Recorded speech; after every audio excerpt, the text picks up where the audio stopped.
Zwell. Zwell. Zwell.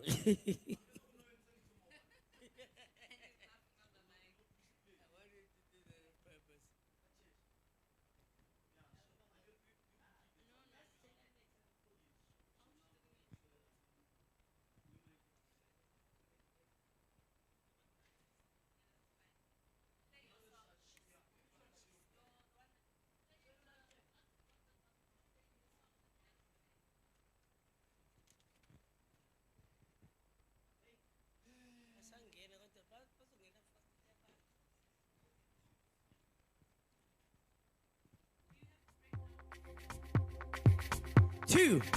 Wow.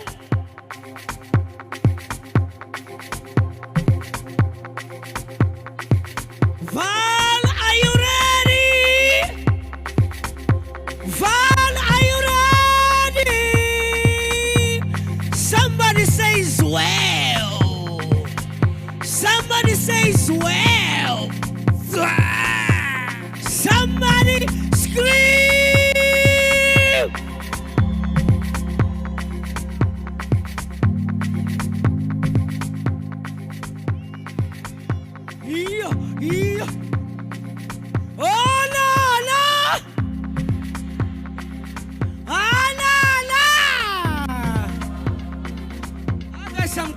Over here.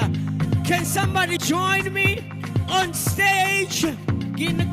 Just to warm yourself up.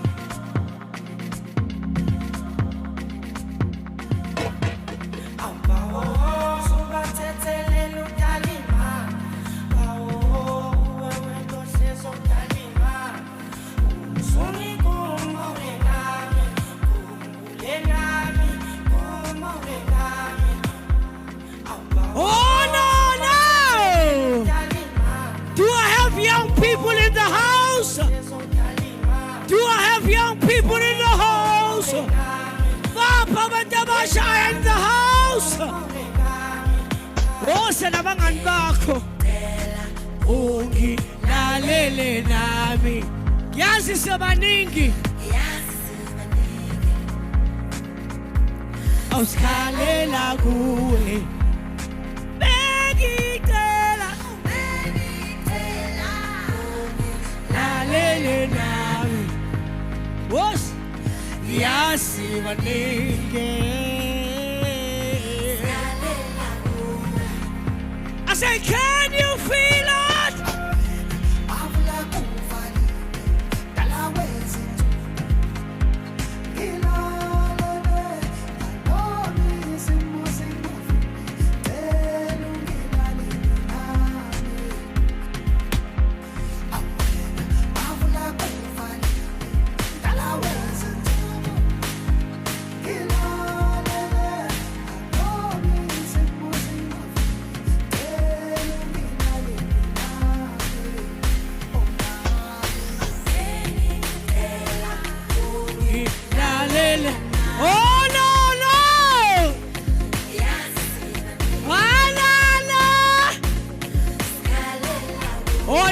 Driver today, you don't want to dance. Now is it the stage. Now is it the stage. Oh, yes, you need it.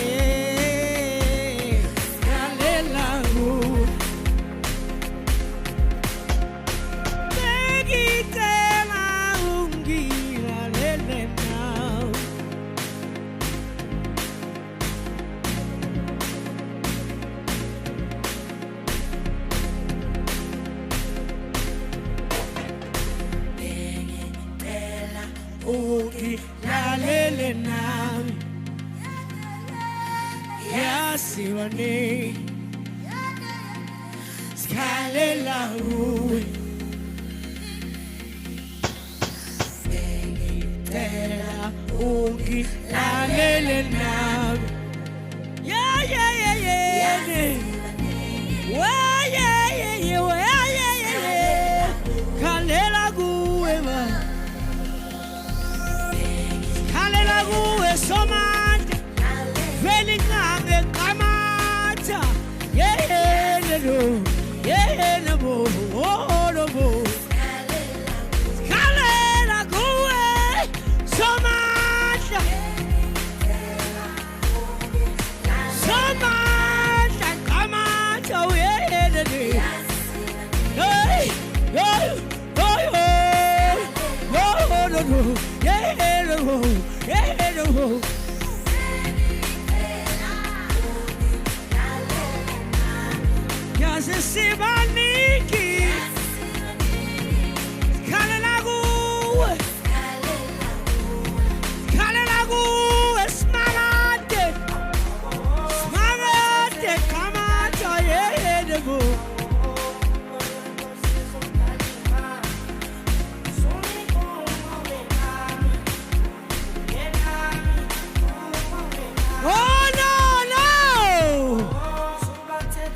I'm gonna warm myself up. If you don't wanna warm yourself up, me now I'm gonna have a great time. Me, I'm doing me. You do you, I do me. I got the prizes you don't have. You do me, you do me. Oh no, you do you. Oh, you wanna do me? How many of you wanna do me? Can you do me? Can you do me like I do me? Or must I try doing you for a change?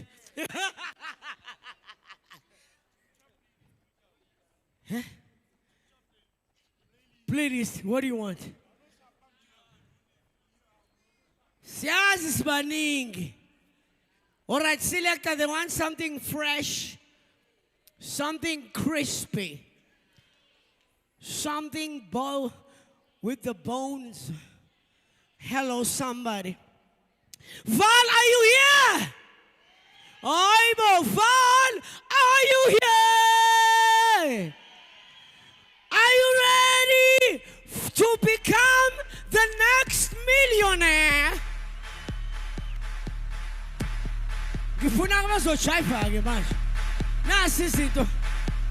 There are the things on stage.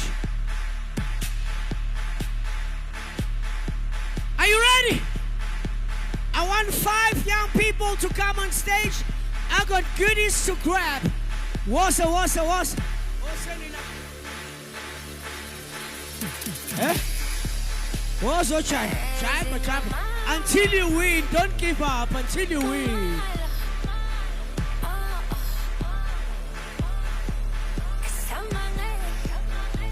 Sabin my fun. Let's go, boys.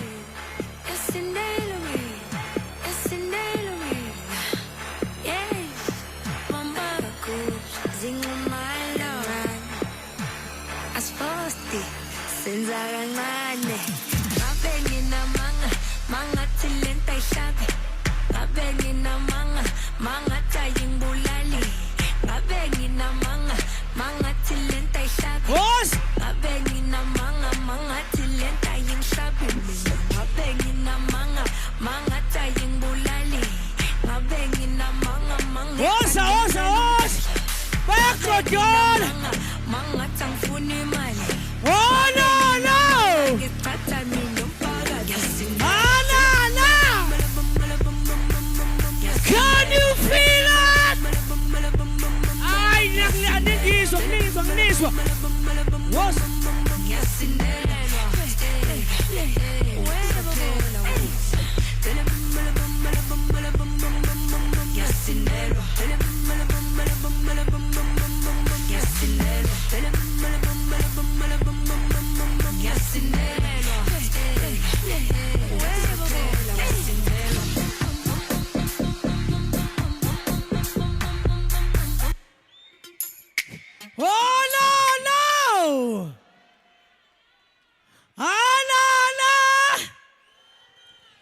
All right, selector. Ngathi abafuna ukukhuluma iyouth. Iyouth inomoya we sticky today. Ni sticky. I'm a sticky wings. Ni barbecue. Ni barbecue-ish. All right. Ufuni kom. Ubatla kom. Ni batla kom.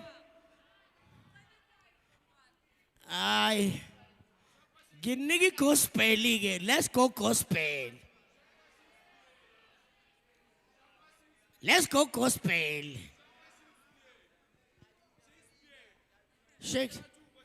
Shakespeare, what? All right. I have some goodies. Maybe I need to ask you questions first. Because maybe some of you don't know. Give me the 3 hashtags of this summit. Lo muntu akeso. Ngithi ngipha ama hashtag aleshandis esikuyona. Hashtag transformed.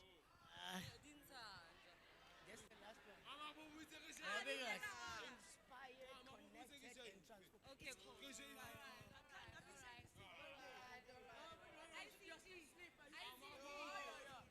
Hashtag.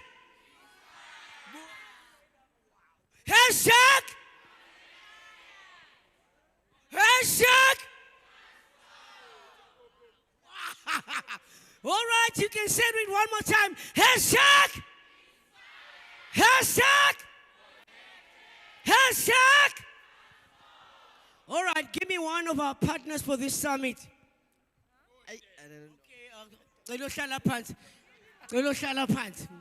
Shoot awulaleli, hambo hlala phansi. Just go there at the back. Yeah. All right. What's the question? The question of one of our partners and sponsors. Unilever. Qedile bona lo nto. All right. Another one.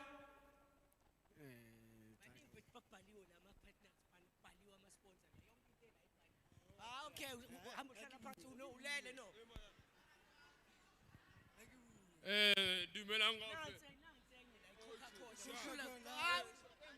Brother, guys, who knows another sponsor that is sponsoring this summit? Because these ones, they don't know anything.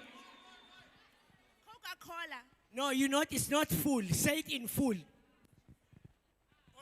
Coca-Cola beverage, South Africa. Thank you so much. Let's give him a round of applause. That's how you say it. You don't say Coca-Cola.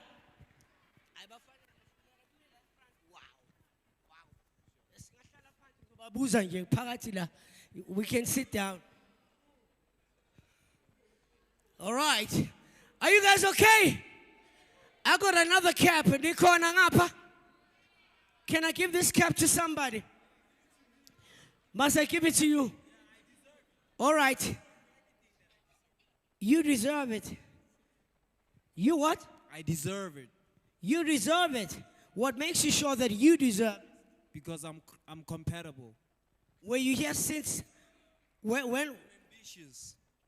are you I'm audacious. And I've been here the whole week. Oh no, you deserve it. Let's give him a round of applause. Audacious.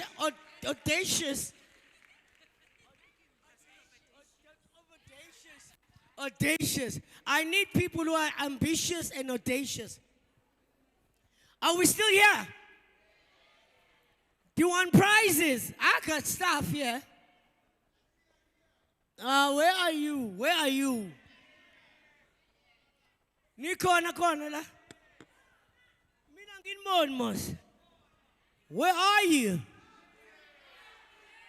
Scooby Gooby Doo, where are you? If you're happy and you know, clap your hands. If you're happy and you know, clap your hands. If you're happy and you know, and you really want to show. If you're happy and you know, clap your hands. All right. One more question. I got this bag. I got a squeeze belt. I got a squeeze belt. Oh, where are you? You are here. Oh, okay. You've been ready. One more question for you. Give me 2 speakers that changed your life when they were presenting. Faith Ngwenya, number 1. Number 2, Musasono. Let's give him a round of applause. Because I want people that have been here since Monday, by the raise of hand, can I see you? If you've been here since Monday, what is your divine or your divine moment? Divine moment or what?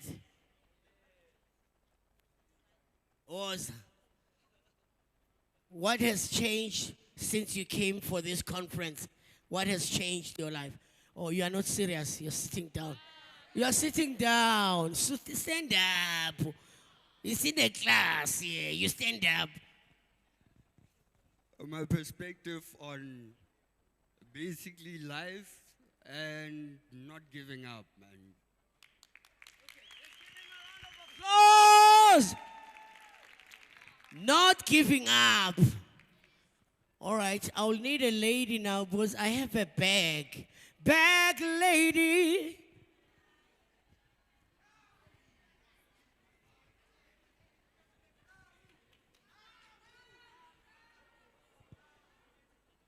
Hey, these bags are nice, you.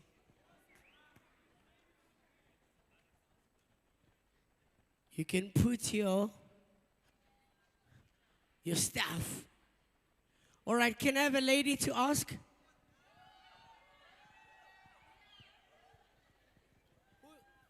Where is the lady? Where is that beautiful lady?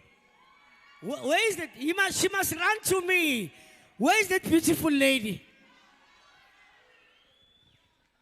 How? It's you. Okay, I want to ask you a question. Give me 5 stages that have been here since we started here. Stages as in like, stages we have. Today it is entrepreneurship. oh yeah. Monday, health and wellness, Yeah? and then Tuesday it was AI Yeah? and AI and digital technologies, and then Wednesday it was about creatives and arts. Yeah? Yesterday it was about green economy, and today we are here for the money, entrepreneurship. Let's give her a round of applause. Somebody say money. Somebody say money. Are you ready to pitch your idea? Are you ready for funding? What is your business all about? I don't know. Why are you here? Ngisahlanganisa ntwana nami ngiyabhayisiseka malume. Yazi uncle nami ngiyabhayisiseka noma yini. Noma yini njalo ngibhemile lokusile. You can't be having that mentality.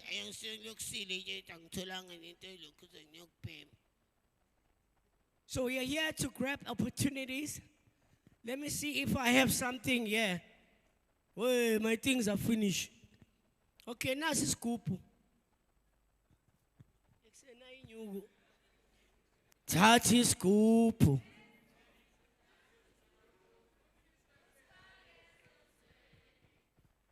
Ezonzweni ufaka ama-spect uzobuza nandobulapho thatha iscoop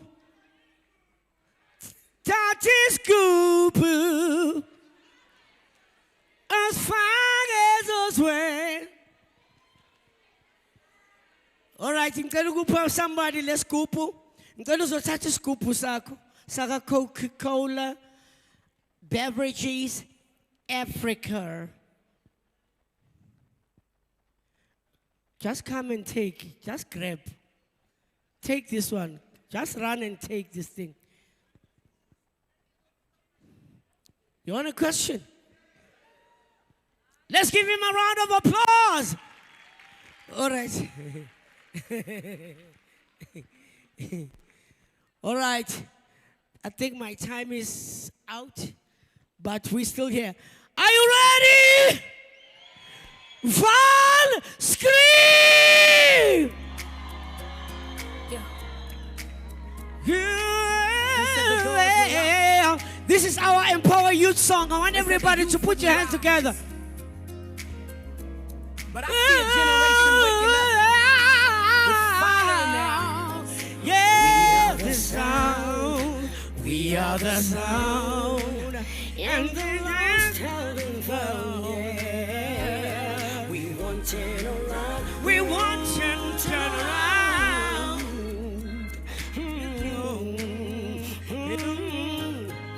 Yeah. Woke up this morning with a brand new vision.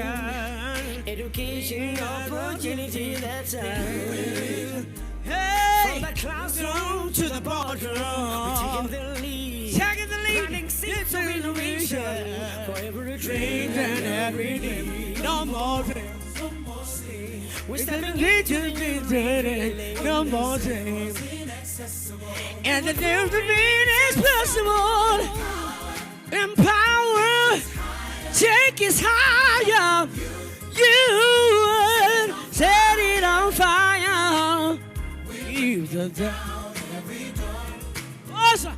We don't win, we can perfect now and forevermore. Forevermore. The plan that a boy with a vision. For the man to our vision. Hey, we bring you into the vision nice. Put the tools of the hope in the hands of faith. Oh, no more days. We're stepping into unity now. We're proving it impossible. The power. Lift us higher. Get us higher. Youth. Set us on fire. Set it on fire.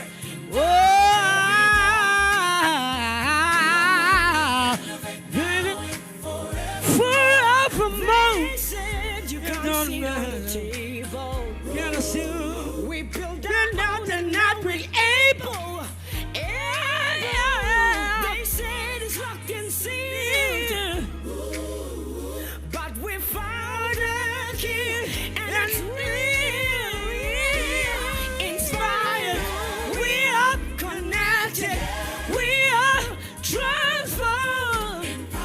Yeah, we are inspired, we are connected. We are transformed, empowered, yeah, inspired,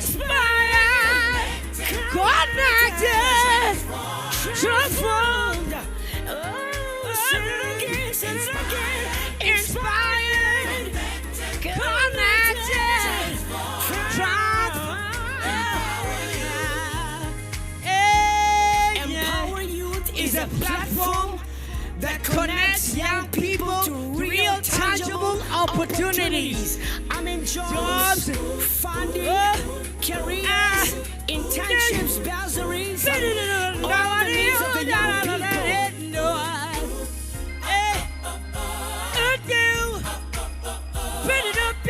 It is the time to lift our young people. Our young people. Oh yeah.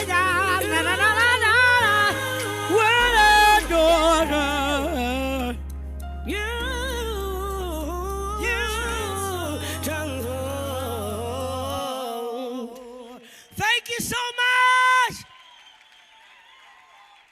Hashtag.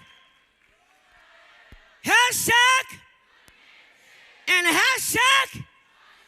Give yourself a round of applause for waking up this morning. All right, I'll hand over to my MC.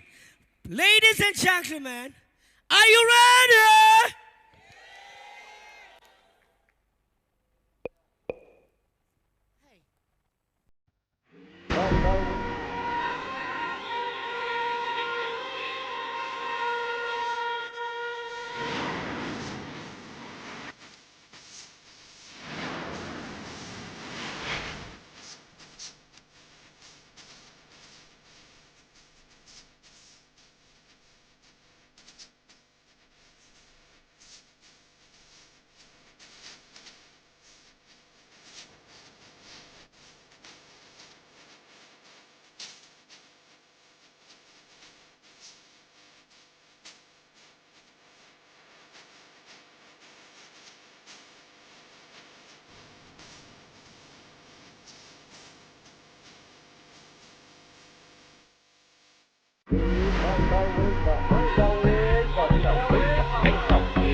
Sure. Ladies and gentlemen, kings and queens, current and future millionaires.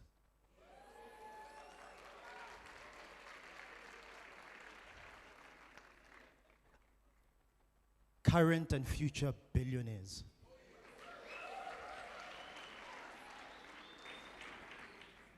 Upcoming world-class entrepreneurs.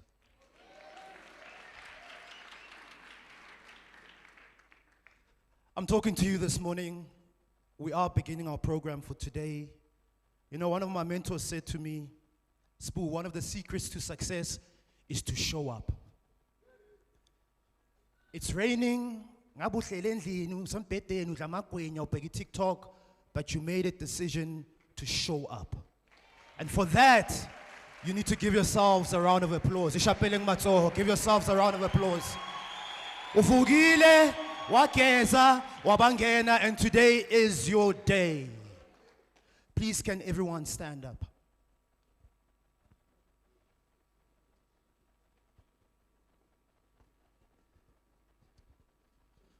All right, I know that we are in a church, but I also do this when I'm not in a church. Somehow when people are in a church, they have to be spiritual. No. So I need you to look at the person on your left and on your right and say to them, do not give up. Tell them, do not give up. Yes, it's hard, but say to them one more time, do not give up.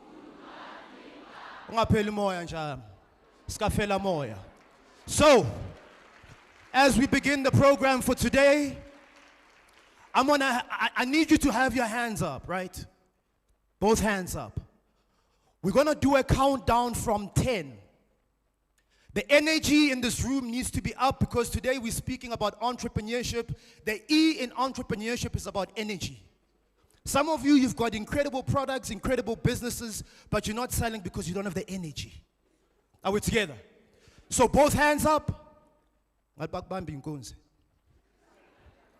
So we're going to do from 10, right? We're going to count down from 10, 10, 9, 8, 7, 6, 5, 4, 3, 2, 1.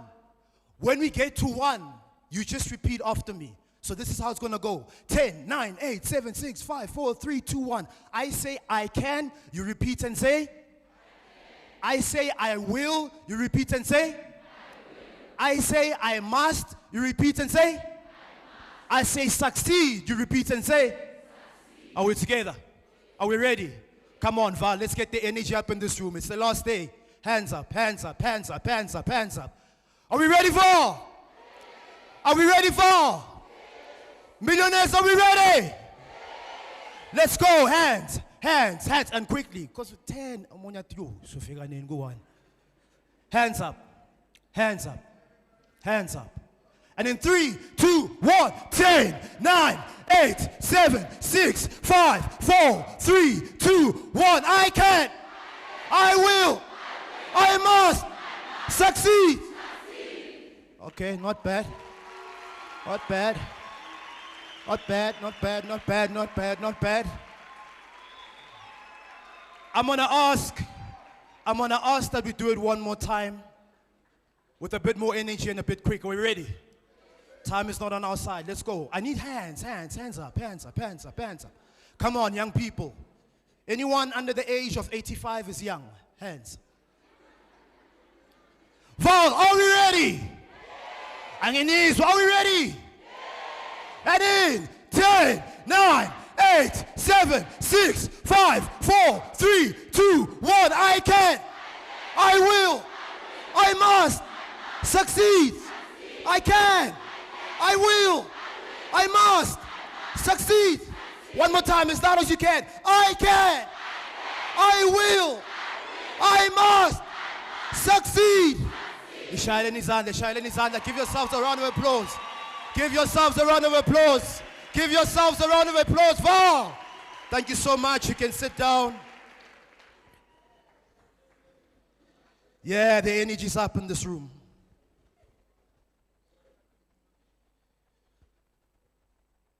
Are we ready? I can, I will, I must succeed. I want a choice out here. There's no option B. Once again, ladies and gentlemen, kings and queens, current and future millionaires and billionaires, young people, a very good morning to every single one of you. Thank you so much for joining us for day of the Vaal EmpowaYouth Week. Have you been inspired? Have you been empowered? Have you been transformed? And today, that's the menu for today.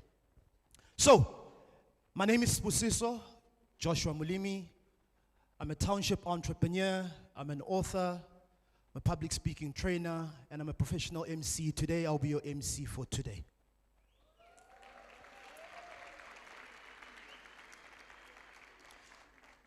The focus for today is entrepreneurship, innovation, ecosystem, funding, and pitching. Before I introduce Neo onto stage and do a couple of house rules, there's a quote that I want you to never forget. It's by Whitney M. Young, since we are speaking about funding and pitching. The quote says, "It is better to be prepared and not have the opportunity than to have the opportunity and not be prepared."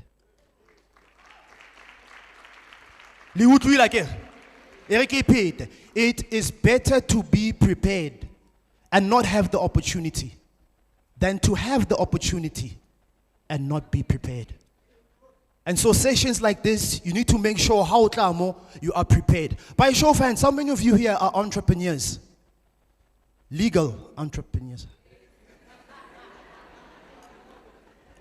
Hands up, hands up, hands up.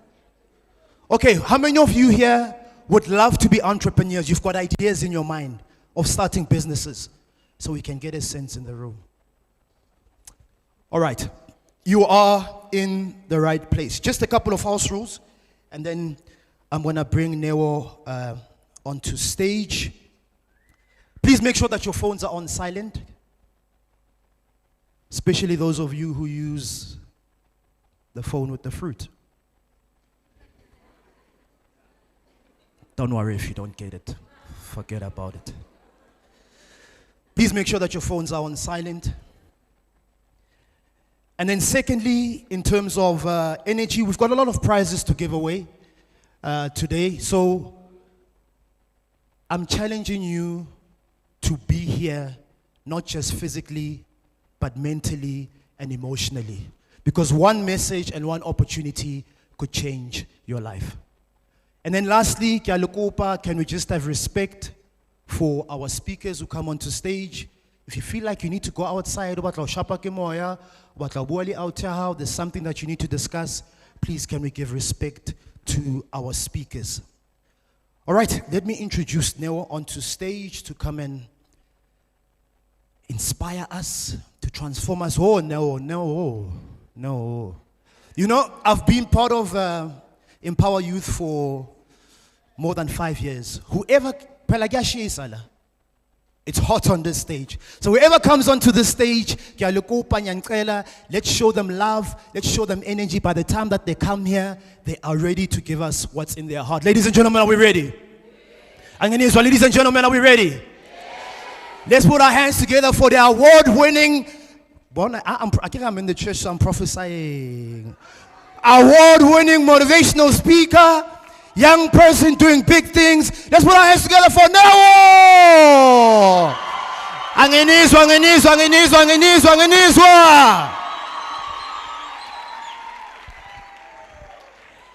There's always a first for everything.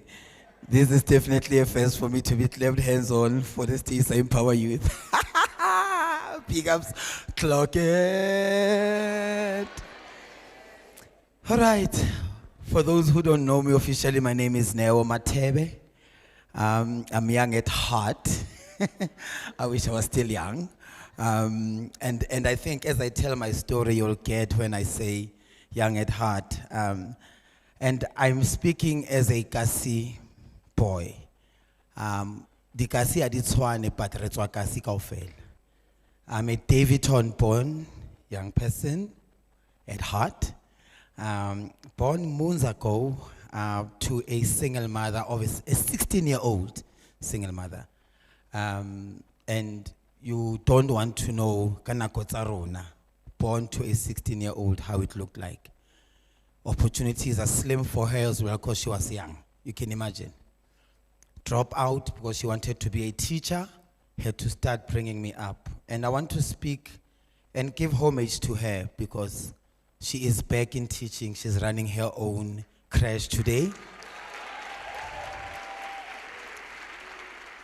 That young woman has employed 35 other women in the space, providing for 35 families in Davidton. And I think if I can get this video from someone, I want to share it with her and tell her that she's done good. Because here am I standing, doing good things. She brought me under a very strict mother, Yahai. My grandmother was strict. And I'm talking to someone in this room to saying, those parents that we have, we don't realize how lucky we are. You are sitting here, ne? I want you to take yourself back, go high right now. Nchouti siteng mo ki situation ya heno. Because yemo sa heno was tseba kere. Wa tseba tlala o ishile go high. Bana ba heno who still have to get bread. Some of you are parents right now that you have to take care of your own children as well. Therefore, I want you to understand why it's important for you to listen today and to absorb the information that's going to be shared with you. Sometimes we get so lost with the friends we have. Rata mkengana mkambati scheme. It's okay, and there's nothing wrong with that. But you also have to think about yourself. Today I'm asking you, be selfish. Just for today. Be selfish about the opportunities that EmpowaYouth has brought to the table. It's been amazing 5 days, hasn't it? Amazing 5 days of information.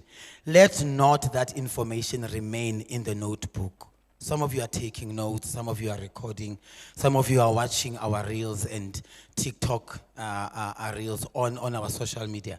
Don't let it just remain there. There's some 5 points I want to touch on that I want to inspire you with today. The first one that I want to touch on is, you are not waiting for an opportunity. You are stepping into it.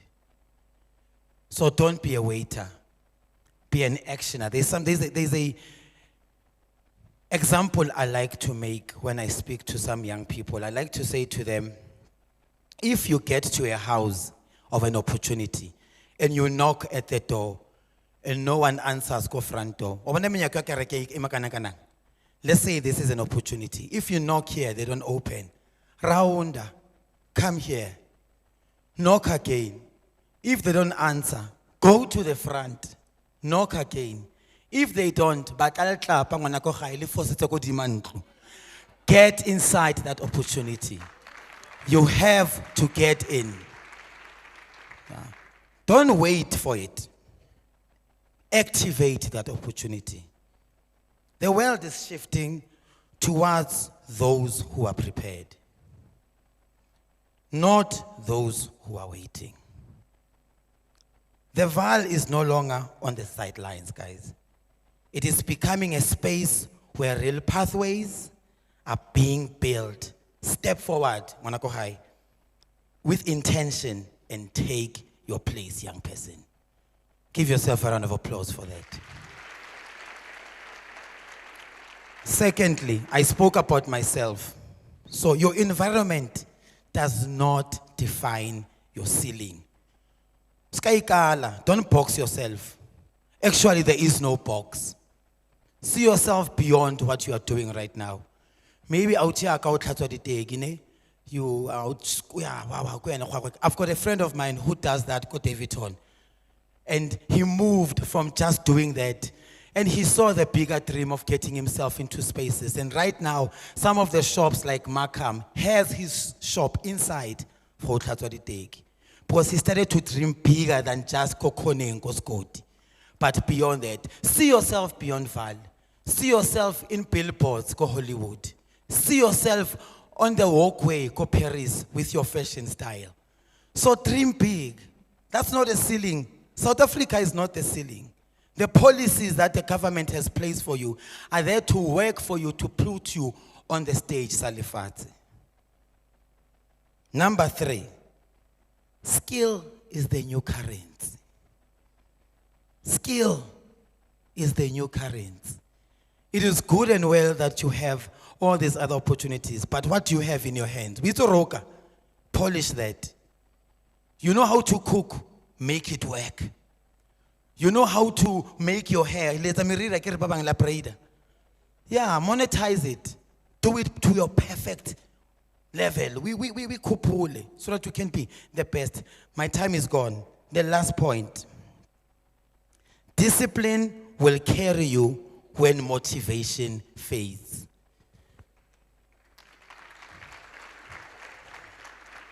We came as Empower Youth to activate and to motivate you. When we leave here, I'm going to repeat, discipline will keep you going. Be disciplined in what you do. Be disciplined about time. Be disciplined about taking care of yourself. Be disciplined about be disciplined about small things and see where God will take you. Thank you.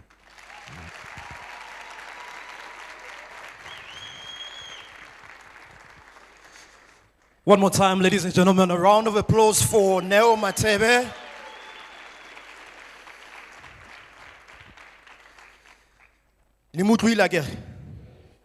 Skills is the new currency. I see more and more young people are coming in. Welcome to every single one of you. This is the Vaal Empower Youth Week 2026 Entrepreneurship and Innovation Ecosystem Funding and Pitching.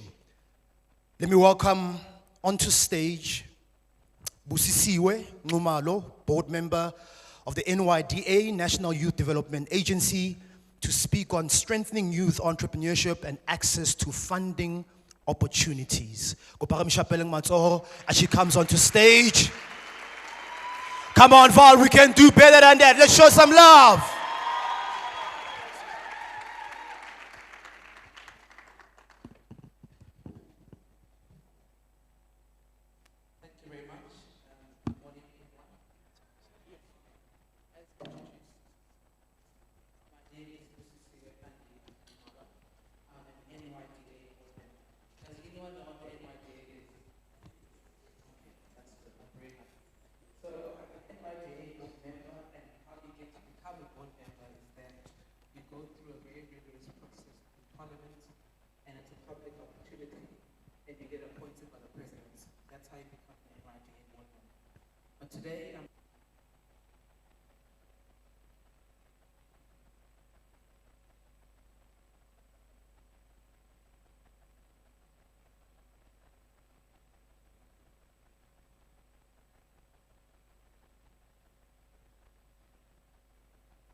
Okay, thank you.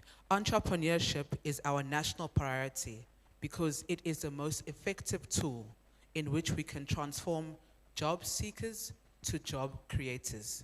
Today, we need to move beyond the rhetoric. Today is a day of action, a day of funding and tangible execution. And I know that you've been hearing from different speakers the whole entire week and lots of speeches. But I want to speak to you like a real partner. Forget the formality and forget that I'm a board member just for a second, because I'm here to tell you that having a brilliant business idea is the easy part. But what is the most difficult part? Getting the money, navigating the red tape, and also keeping the doors open. We've all been there, and I want to tell you that you are not alone in this. Let's be honest, entrepreneurship in general isn't just a job, it's a roller coaster. Some days you're on top of the world, and others you feel like you're wondering if you'll even make your payroll. But that's just the nitty-gritty. That must never say that you must never give up attitude. And this is exactly what our country needs. We're here to move beyond just the talking and talk about the potential that is actually putting the tools in your own hands and to execute what you need. So how does the NYDA then come in and step in to help you to move from your side hustle into real bankable business? So I'll break it down for you. So we have support from age groups of 18 to 35, and we have support in 4 thresholds. So there's 4. The first is called survival, the idea stage. This is when you have a business idea, you're not quite sure about it, but you have an idea of what you want to do. We have something that's called a grant. This is non-payable. It's very important to state that it's not a non-payable. So this is called the idea stage, where you're able to apply for 1,000 to 10,000 Rand. This is designed for just informal, brand new ideas and basic minimal requirement and capital, just to test the market in your business, such as, it could be anything. It could be street vending or any type of business. Then we have tier 2, which is the startup traction. This is between 10,000 and 50,000 Rand. This is aimed at registered businesses that need the specific operational equipment, machinery, or stock to upscale their business. Then we have tier 3, which is the growth stage. This is between 50,000 and 200,000 Rand. These are businesses that are focused, have shown traction, and really require a larger capital injection to expand their operations. Then we have the last one, which is important. This is the agriculture and technology sector, which gets the biggest budget, which is about up to 250,000 Rand. And this is for more about specialized and high impact projects. And agriculture and technology sectors, we know, are very, very vital for this economy. And as I said before, this is not a it's a grant, so you don't have to pay it back. Whether your business ideas succeed or not, that's also okay. We also have something called the voucher program, which provides professionals with business development support like bookkeeping, marketing, website development, which is valued at about 6,000 to 20,000 Rand. So as I'm stating these stories, you may be thinking, okay, how then is this reality? I'm just going to give you 3 examples of success stories of people who have come to the NYDA, applied, and have made it. There's a young person named Marlon Morgan who runs a company called Drip and Dry Cleaning. They're a young entrepreneur from Zerust who identified a gap in affordable upholding cleaning industry. And through the NYDA grant of getting 50,000 Rand, they were able to purchase industrial cleaning equipment and started from his neighborhood and has now grown into a large-scale business and now contracts with new employers. There's another one who's called Tandega Mayeza, who runs something called Malsena Design, which is a fashion designer who struggled for many, many, many years without an income. But after receiving the NYDA loan, she purchased machinery and fabric. Today, she supplies major fashion stores and chains and collectives and designers providing the passion that she had shared. There's a last one who's Voani. Voani used the NYDA loan as a marketing business to launch a media company and a magazine which is focused on empowering women. Her journey from her community in Orange Farm has now reached national level and is a testament to the power of combining information, mentorship, and financial support. So now, this is how you can also get available to get help. The first step is that you need to go onto the NYDA website, you need to go onto under grants and programs, and you need to register your business under our ERP system. It's a portal. If it is too much to remember, just remember erp.nyda.gov.za. If that is not a viable option for you, we have branches across the country where you can go and visit the NYDA branches. You can set up a meeting and have a face-to-face interaction about your application. The great thing is also that we have a toll-free number where you can call in and also ask the questions that you need to about your entrepreneurship. Also, beyond the toll-free number, we also have a WhatsApp line where you can ask direct questions that you want about your entrepreneur. Please do not leave here with your ideas just in your head. Use the discipline and the persistence that you have shown throughout the week to turn your vision into a reality. I have full confidence in your capability to succeed and successful businesses that will define the next generation of our country. So let's get to work. Here's your homework. Do not leave empty-handed. Go onto the NYDA website, register your business, use our toll-free number, use our WhatsApp hotline, ask the hard questions and get the clarity. And 2, stay on the course. Business is 20% and inspiration and perspiration is 80%. Keep showing up, keep learning, and keep pushing. I believe in you. Now go out there and show us what you're made of. Thank you. Thank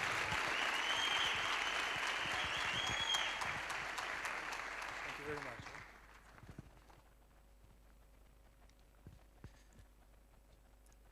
A big thank you to Busisiwe Ngumalo, board member from the NYDA, National Youth Development Agency. So when a teacher gives you homework, what do? You do it, right? So are you all agreeing that you're going to do the homework that you've been given? You've got the websites, the opportunities are there, right? So let's make the most out of them. Next up, we've got Dr. Triposa Ramano, chairperson and co-founder of A Seat at the Table, ZA, to speak on building entrepreneurs who own, innovate, and scale. Ladies and gentlemen, please let's put our hands together for Dr. Triposa Ramano, chairperson and co-founder. Please can you join us onto stage, Doc? The real doctor, Dr. Bale. Dr. Bale. I won't go into that. One more time, a round of applause, ladies and gentlemen. Dr. Triposa Ramano, chairperson and co-founder. Thank you so much for joining us. Stage is yours.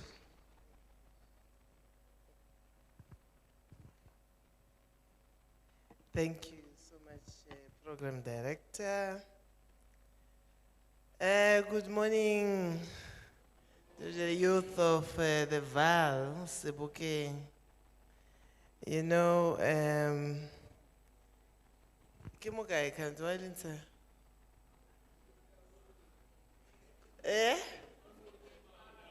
Kimugai?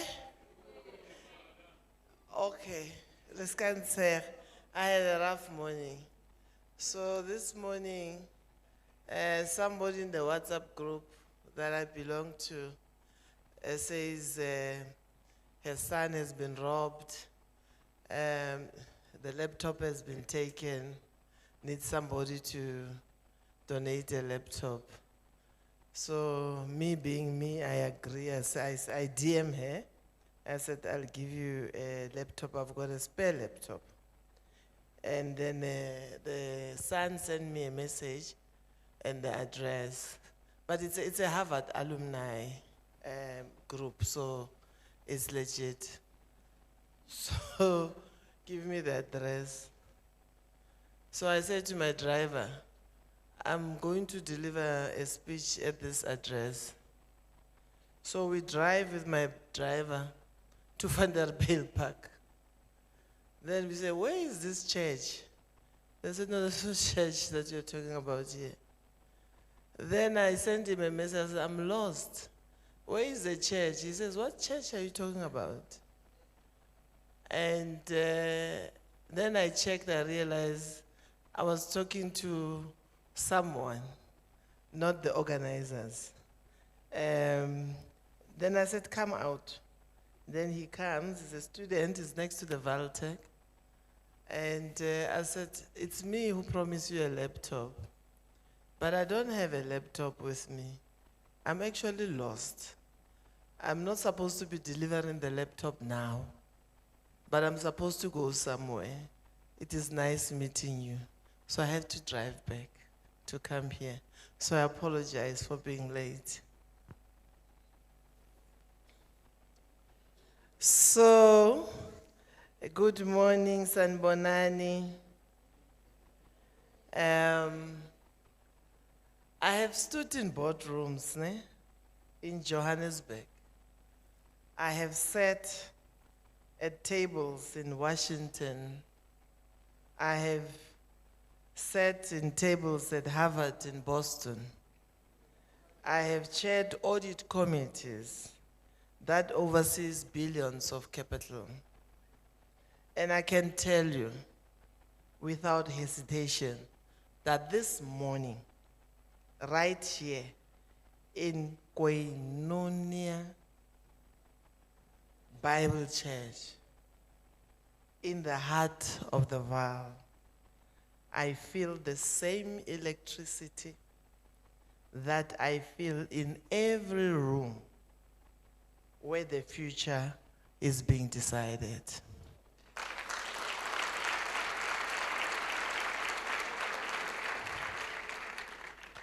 Because that is exactly what this room is. A room where the future is being decided. Your future, South African future, Africa's future. This is day 5 of Empower Youth Week 2026. 5 days of inspired, connected, and transformed. That is not just a tagline. That is a trajectory. And today is the day where it all becomes real. Because today is the day we talk about money. You know, black people's relationship with money is something else.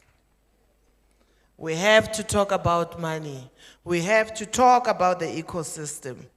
We talk about what it means to move from a brilliant idea in your head to a business that pays salaries, that builds communities, and changes the economic geography of this country. Yes, I am Dr. Trifo Saramano. I was honored on the 27th of March by the University of Johannesburg. Yes, I am a chartered accountant. And yes, I am a Harvard fellow. And yes, I am a former executive of Corporate South Africa. I chair board and board committees, including the South African Reserve Bank, and the founder of A Seat at the Table, a movement dedicated to making sure that people who look like you and me do not just enter rooms of power. We hold them.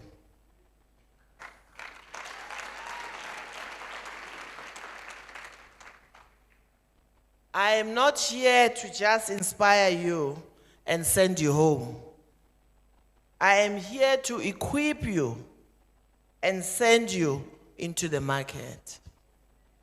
They call you the lost generation, and you are not lost. I was once in the same position as you in the 80s. They were calling us the lost generation. And I used to sell sweets at school to buy my own school shoes, because I come from a family that was very poor, that was never, ever people thinking destined for anything that is better.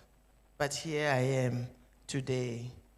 My grandmother used to sell traditional beer just to make a living for all of us as grandchildren at home. But I decided to supplement that by selling sweets, because I'm tall and I was growing very fast. My mother just bought me shoes and said, you're gonna last for the whole 2 years with those shoes, and my feet will grow up so long to an extent that they were too tight for me. So I decided to get an option of selling sweets at school, purely to make extra money so that I can buy myself another pair of new shoes. So let me tell you what we are working with, not to depress you, but because you cannot solve a problem you are not willing to look at directly. South Africa's youth unemployment rate stands at over 62% for those between the ages of 15 and 34. You've heard these stats before. That is not just a statistic. That is your neighbor. That is your cousin. That for too many in this room has been you at some point. It has been me at some point. 3.2 million young people are currently classified as NEETs. Not educated, not in employment, not in training. NEETs. And their average monthly income for South African youth, those who are working, is around 5,000 rands per month. And 72% of youth-led small businesses fail within the first 5 years. You've heard that before, and you ask yourself, why? Now let me ask you something. Is that a talent problem we have in this country? Is it an intelligence problem? Is it a work ethic problem? No. It's a system problem. It is an access problem. It is a structural problem that was engineered over decades to exclude the majority of South Africans from participation in the productive economy. But here is what I have learned in 30 plus years of navigating those systems. From the trading floor at the bank, to the corridors of the National Treasury in government, to the boardroom of South African Reserve Bank, systems can be disrupted. Structures can be dismantled. And ecosystems can be built. And this is an opportunity to do that today. That is what today is all about. There are 5 systematic barriers that trip up most young entrepreneurs, and they are not secret. We know what they are. No collateral. Banks demand assets you do not own. It's like me when I was at university in the early 90s, when they asked for collateral for my student loan, and I didn't have it. My grandmother was living in a 99-year lease house by the government. So I did not qualify for a student loan. No credit history. You are invisible to formal finance. No networks.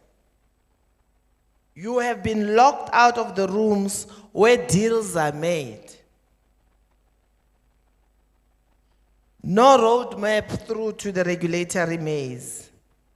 CIPC, SARS, BBE, compliance can feel like a full-time job before you made your first rent.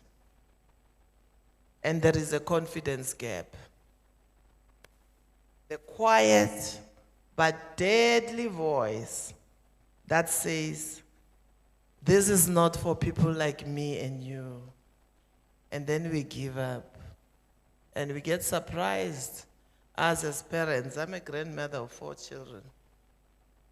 We get surprised when our children now they end up in the nyaupes, etc. It is the system. The system was not built for you. But together, we can rebuild that system. And we are rebuilding it today. Before I get into the practical, the money, the ecosystem, the funding stacks, I need to anchor something, as in something deeper. Because in my experience, entrepreneurs who build with technical knowledge alone rarely sustain. The ones who last, they build with purpose. And purpose in our tradition is always rooted in community. Umuntu, umuntu, ngabantu. Mutu ki mutu kabantu. No man is an island. As a person is a person through other people. Ubuntu is not a sentiment. Ubuntu is strategy. In the context of entrepreneurship, it means this. Your network is your net worth. If you do not have a network, you will never be able to move. But uyazibani.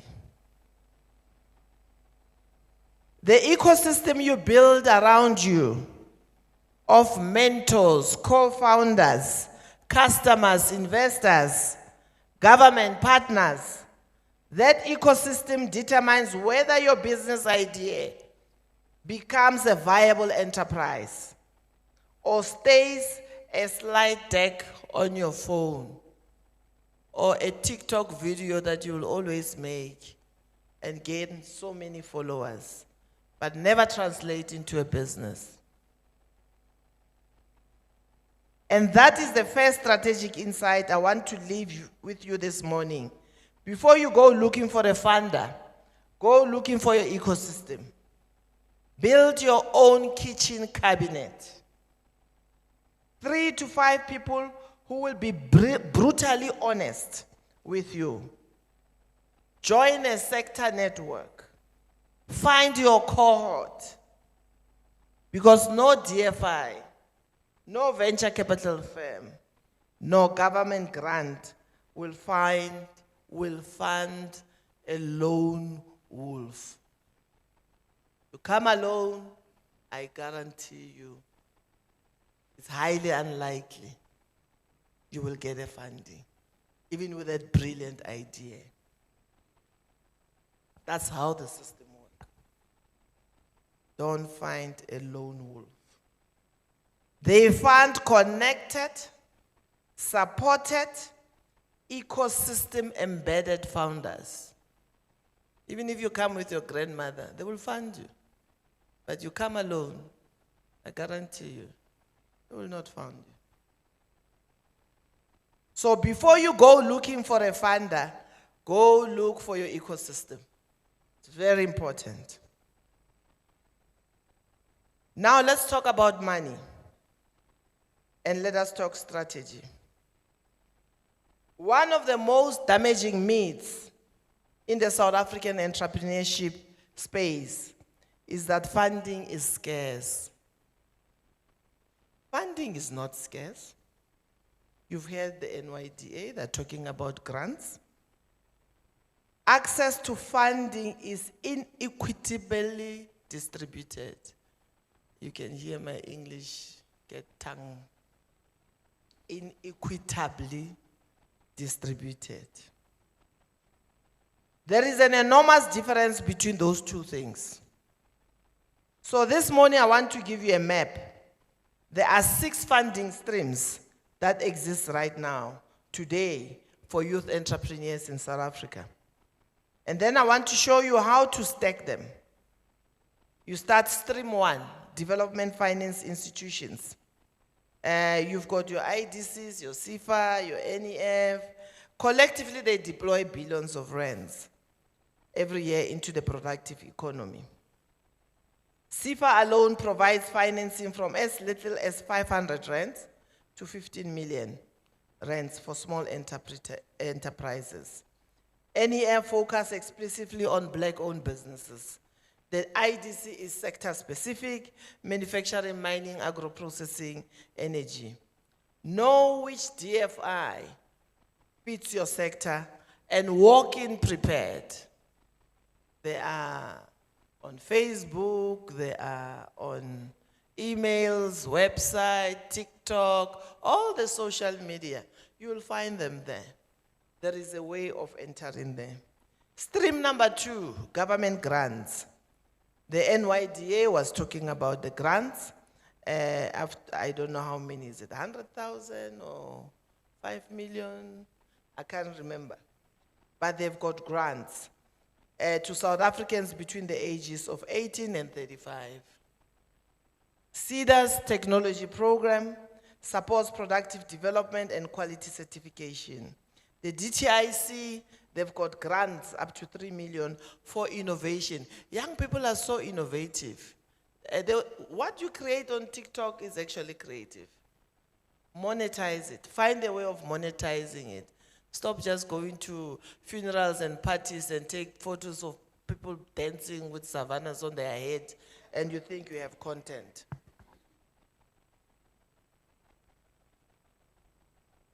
Monetize it, all right? And remember, grants are non-dilutive. They do not take away your equity. They are foundation capital. The minute you have it, you know at least you can do something. If they say get somebody else to do a model for you so that we can see the financial model, you can at least pay that accountant to assist you. Stream number 3 is venture capital and angel investors. Angel investors is like approaching somebody and say, you know, I've got this idea, I need 100,000, I need 50,000, I need 20,000. They say, okay, I believe in you, and then they give you the money. It's the same as how Google was started. Google was started by 2 guys who were studying BSc at the university. And then they approached their lecturer for some angel funding. He gave them $100,000 at the time.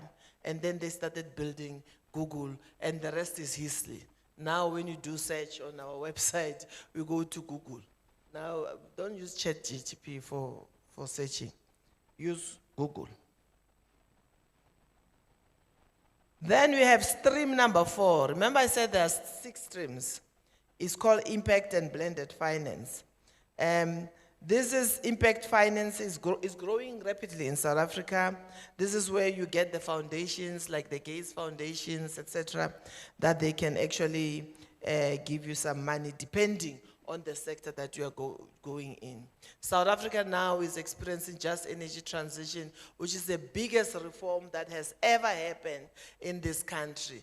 And my question always, when I sit in room, we talk about just energy transition.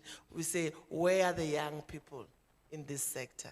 Where are our people in this? Because it's not just big trillions of rands in there.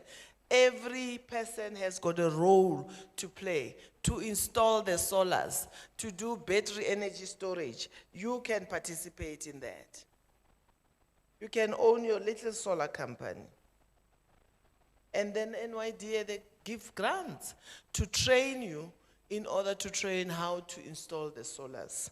That is part of the just energy transition. And the impact and blended finance, they can actually fund your business in that.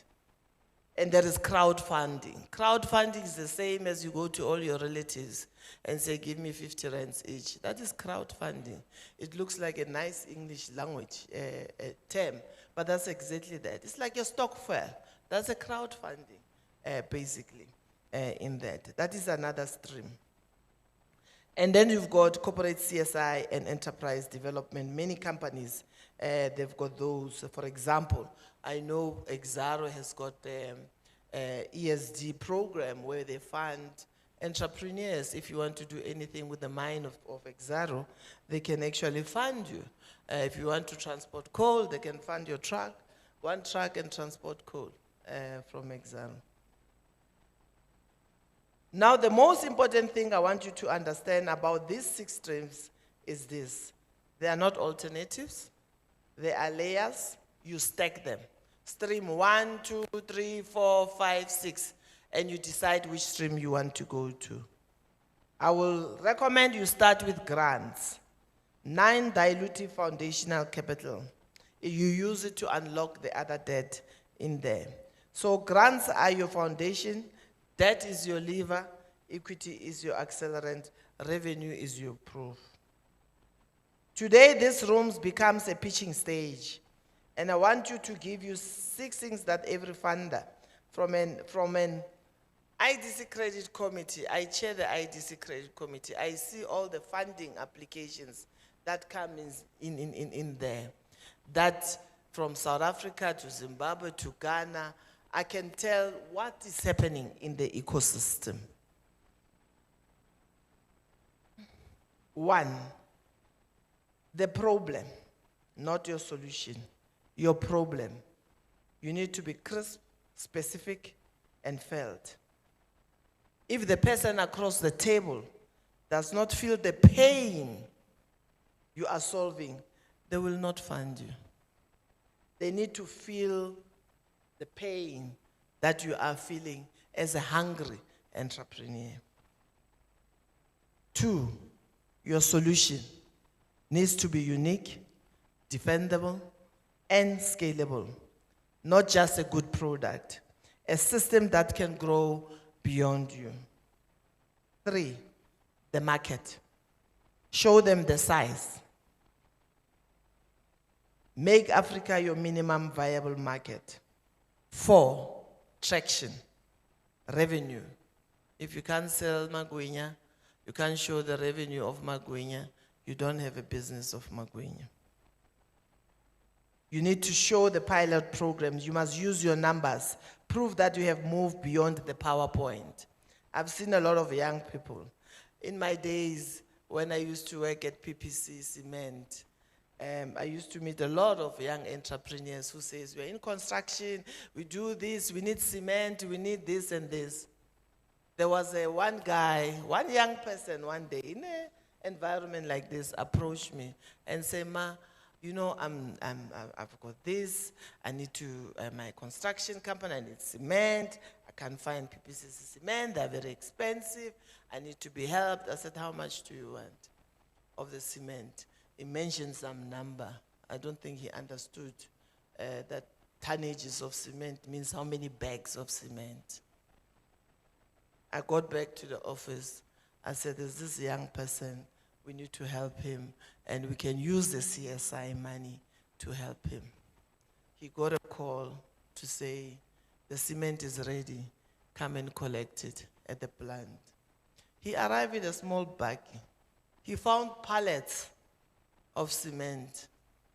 And they said, no, this buggy can't enter the cement plant because there are trucks in here. We've got pallets of cement. Our CFO told us to give you the cement.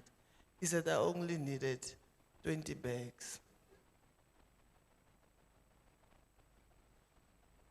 But they gave him pallets, and one pallet is 34 bags. So even today when he meets me, he says, don't ask that woman for anything. You're going to be shocked. He says, I had the cement all over. I didn't know what to do with it because I had an idea. I didn't think she was going to listen to me. So when you have an idea, make sure you can implement I don't know whether his construction succeeded or he ended up reselling or donating it to a good cause. And remember, when you finish pitching and they say no, because sometimes they will, most of the time they will, you take the feedback, you refine, and you pitch again. Every no is a data point. Every rejection is a relationship for the next funding round. Persistence is a form of intelligence. So, ladies and gentlemen, I want to close with something that is personal to me. I grew up understanding that access is not distributed equally in this country. I understood very early that certain rooms were not designed for people who looked like me. And I made a decision not to be bitter about it, but to be better because of it. And then go back and hold the door open for the ones coming behind. That has been my mission. And that is why I created a seat at the table organization. That is what this summit is all about. That is what today is all about. We are all having a seat at the table just to give you information and share the knowledge. Your success is not just personal. In the Ubuntu tradition, when you succeed, a family is stabilized, a community is lifted, a township gains a role model. Mamelodi has gained a role model in me.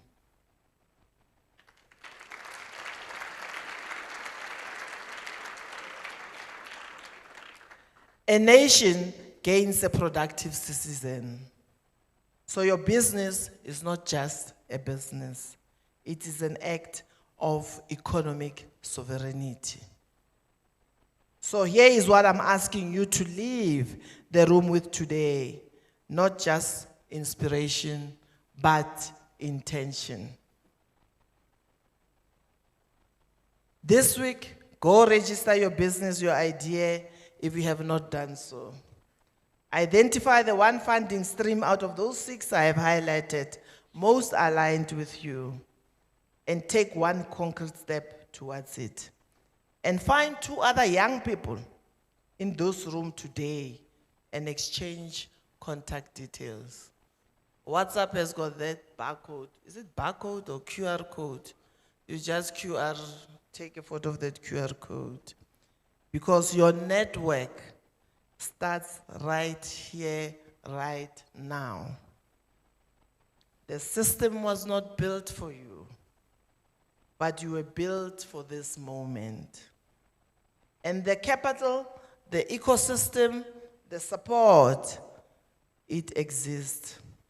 You just need to know where to look, how to ask, and how to hold the room when the door finally opens. The future is already yours. You just need to fund it. Thank you very much. Enkosi, ngiyabonga.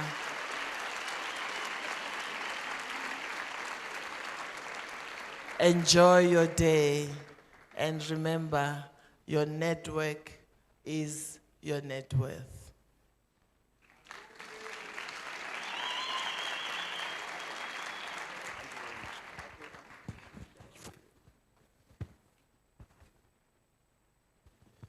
One more time, a round of applause for Dr. Triposa Ramano. Come on, we can do better than that. Come on, Vaal, let's show some love. All the way from Mamelodi to Harvard. It's one thing to read about someone that you've never met. It's another thing to see them in action, telling their story. From Mamelodi Kokasi 012 all the way to Harvard in America. Your network is your net worth. Powerful. Don't find or fund a lone wolf. By show of hands, one more time, those of you who've got businesses, it's important that we get a sense of what's happening in the room. Those of you who've got businesses that are registered, please put your hand up. They are registered, whether they're deep. You know, sometimes because we never told, then you register the business and then you don't pay your fees and then it's deregistered and then it's... You've got a business in this room, you're a young person, it's registered, please put your hand up. Hands. Okay. So it's very important that we understand what's happening in the room. And we've been given homework to make sure that we register our businesses. So, before we get on to a panel discussion, nages wa go Soweto. So, koka sila lem chite bam bitsang Lesego. Lesego, young guy, grew up Kokasi, Liana went to school Kokasi, got into the wrong company, whatever happened. But what Lesego does now is that Lesego o tlatswa di dustbin. He enjoys that. He makes money from washing the dustbin. Olale matsoho a o tea ka sebedisa matsoho a hao. Right? So Lesego wa tsoha ka di Tuesday, and then he goes to different houses, unga di dustbini, wa di tlatswa. At the end of the month, they do a negotiation, and then they pay Lesego. Hasa fedisa o tlatswa di dustbin, wa understand? But now Lesego we won. So what di collector, what di tlatswa, what di khutlisetsa, and then they give him the money. Now, I'm coming back to the lone wolf, the mentality that we have, you know, because when you start, you are the accountant, you're answering the phone, you are doing the marketing, you are doing all of these things. So I said to Lesego, all of you here today, whether you're running a business or you're not running a business, you want to get into a business, you have a strength. That nobody else does. Some of you can sell like nobody's business. Some of you sales like sales. But the technical side of doing everything else, no, that's not your thing. But if I give you a product and say, Autaka, go sell it, you know how to sell that product. Some of you, your strength is just behind the scene. You say you are an introvert. All you do, you wake up, you bake, and then you go and sell. So what you need to do, and I want to challenge you as well, adding on to Doctor's point, is you're an entrepreneur, you have a strength, but you also have a weakness. So your challenge is to find someone who enjoys what you don't enjoy. Because then when you're having a conversation with NYDA, you don't go there and say, yeah, no, my name is Lerato and I'm baking, and this is the amount of money we're looking for. You say, my name is Lerato, I come from this company and this is my partner. Now the conversation is different because you now have a team around you. What is your strength? What is your weakness? Find someone who is good at what you don't like. So I said to Lesego, it does be now, no, it's not my strength. But what I can do is that I can partner with you so that this business can grow. I can add some funds to this business, and all you do, you focus on that. I go and I find business so that his business can grow. We need to change the way that we think. Are we together? Doing this thing by your own. Some of you, then this is my last point. TikTok, Instagram, that's not my strength. I don't enjoy it. I don't want to sit there. I want to be on stage doing what I love. But then you come to me and say, Spuda, you're running a business. Marketing is important. It's important that people know about what you do, your book, etc., etc. This is who I am. These are my numbers. These are what people are saying. Can I do your marketing for you? Then we'll start to have a conversation. It's not my strength. Are we together? Let's start to change the way that we think. Yeah, you can clap. You don't.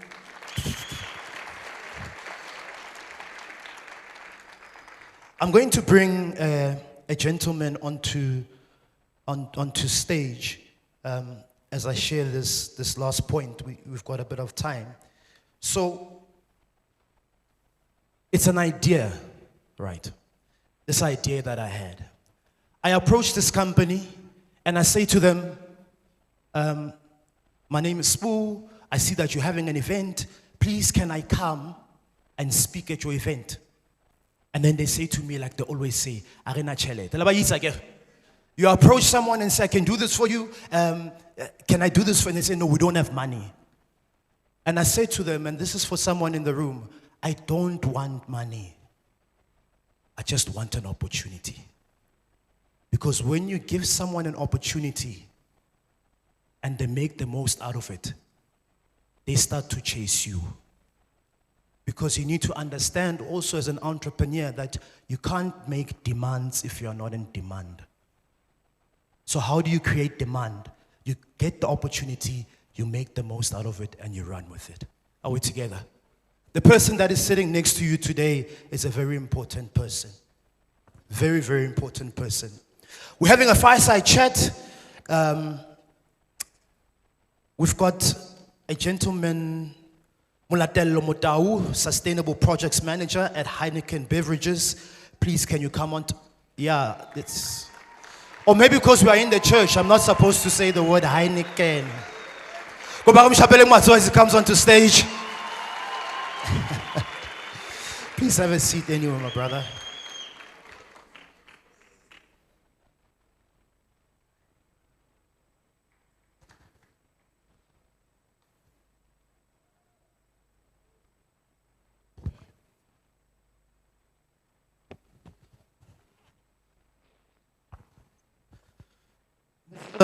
Mulatello Motau, Sustainable Projects Manager at Heineken Beverages, and we're speaking about ESD and how youth SMMEs can partner with corporates and enter the supply chain. Mr. Mulato, thank you so much for joining us, my brother. I mean, there are many young people who are here in the room, and there's this word they keep on hearing, ESD, Enterprise Supplier Development. What is it? Can you explain it? And what opportunities are there for young people?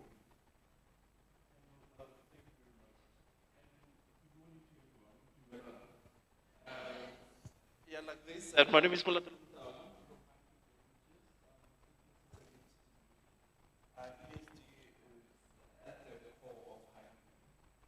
But for those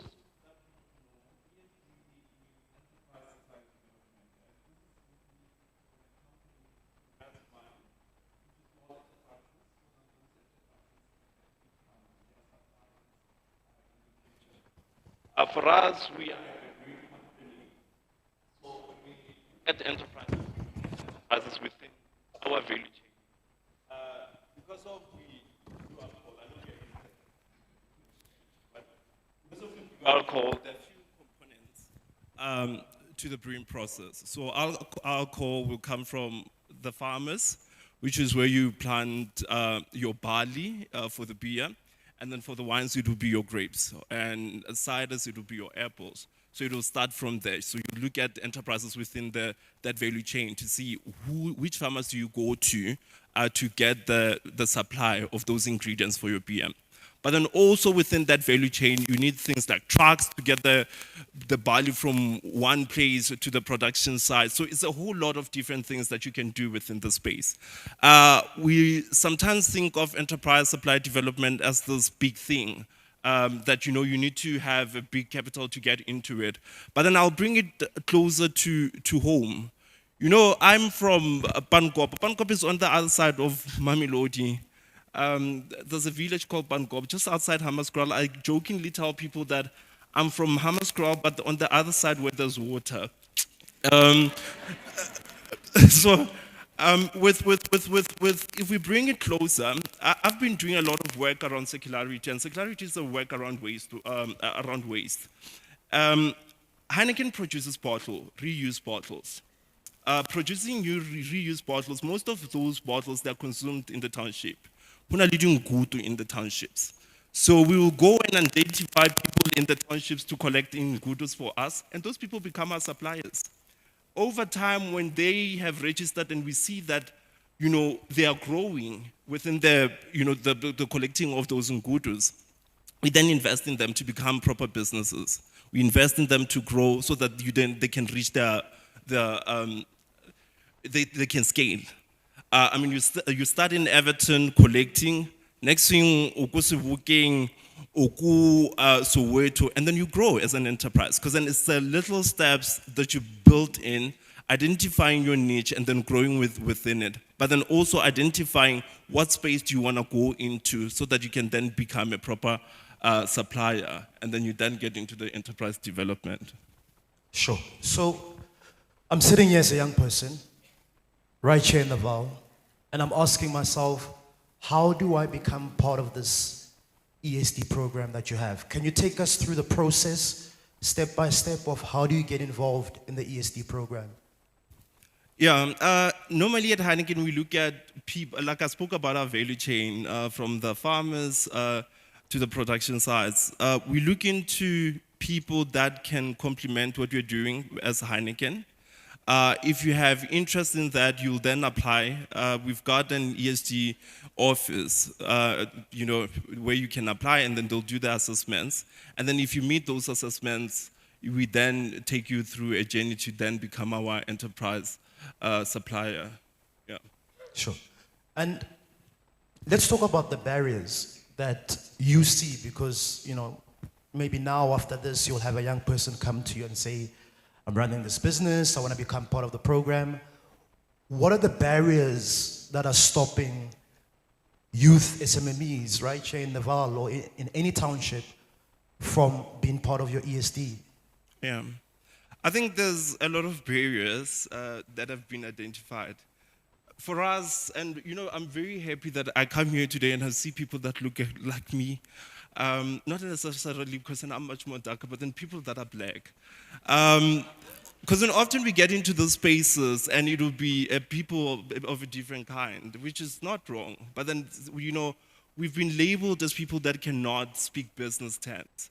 And to come into a room and where there's so many young black people that want to speak about businesses and get into becoming enterprise supplier developers, it's very important.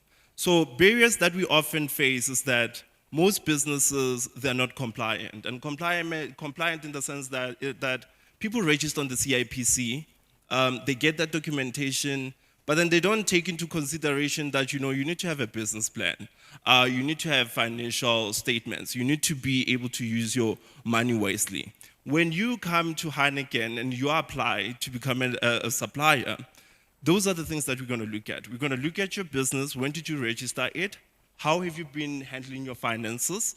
But then also, most importantly, are you growing as a business? Do you have a reach? Do you have plans for your business to grow?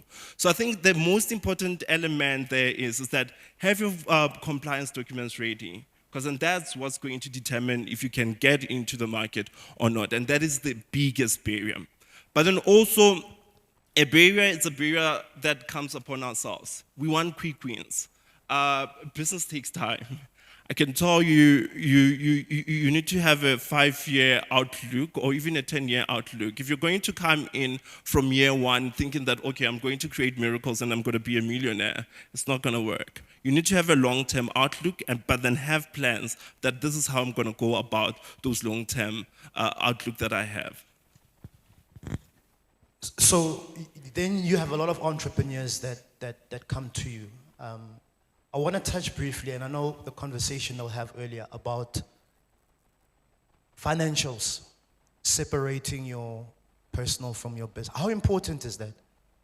That is very important. Because, it's very important to have your own personal account and your business account. Because then if you have your business account, you are able to determine how you're running it, if it's growing or not growing. And even from a sales point of view, and when you're spending on personal things, that doesn't really make sense. So it's important, because then if you have your own business account and you are understanding how much is coming in, how much are you paying your employees, you're able to track if this business is growing When you mix it with personal interest, then you're not really able to determine. So it's very important to treat it, and also to treat it differently from your personal income, so that we are able to see if it's growing or not growing. Because then the growing part is very important. That's where we determine the growth and determine if you are really serious about your business. So there's, the entrepreneurs as well here who are in the room. What are your words of encouragement to those who have given up? Because it's hard. It is. Yeah. It is. Like I said, there's many barriers, and where we come from. We start 5 steps back compared to other people. And the one thing that you need to understand is that you need to start. It will be challenging, but you need to keep on going. You need to look at local people that have done it before. Reach out to people and understand what have kept them going. We've got platforms like Twitter, LinkedIn. Reach out to people that inspire you and tell them that, well, I'm interested, mentor me to get where I need to get to. There's a lot of companies within this area. Go to them, knock on them and tell them that I'm an upcoming business. What support do you have for businesses of my nature? And then also it's very important to identify what you're doing as a business. Are you in the food sector? Are you in the energy sector? So that you can be able to reach out to the relevant people. But what I can tell you is that you need to push. You need to start, you need to get it going, and you need to get people that can mentor you so that you can get to where you have to be in this life. And so you've had people come through the ESD program. Yeah. And I assume that there's many success stories. From the success stories that you have, what could you say are the 3 things, practical things that those businesses have done that have gotten them to where they are today? Yeah, one, they never gave up. I have a group of a lady that started, so she was working in a backyard, and she ultimately wanted to grow as a business, and she had plans. She saw herself growing, becoming this big business, and she started. So she never gave up. She believed in herself. Firstly, you need to believe yourself. You must not give up, no matter how hard it is. But then ultimately, where possible, reward yourself for the hard work and for the fact that you have started. I think those are the key things that you need to have, and have motivation for your business. Have motivation for your business. Please, can you give Mr. Mlatelo Motawe a round of applause? And just in closing, we said earlier we don't want it just to be a talk show. Is there some sort of website that you can share with young people here that they can go and visit from your side to get more information for the opportunities that are there in terms of the ESD? Is there a number so that when they leave here, it's practical, it's something that they can go and do?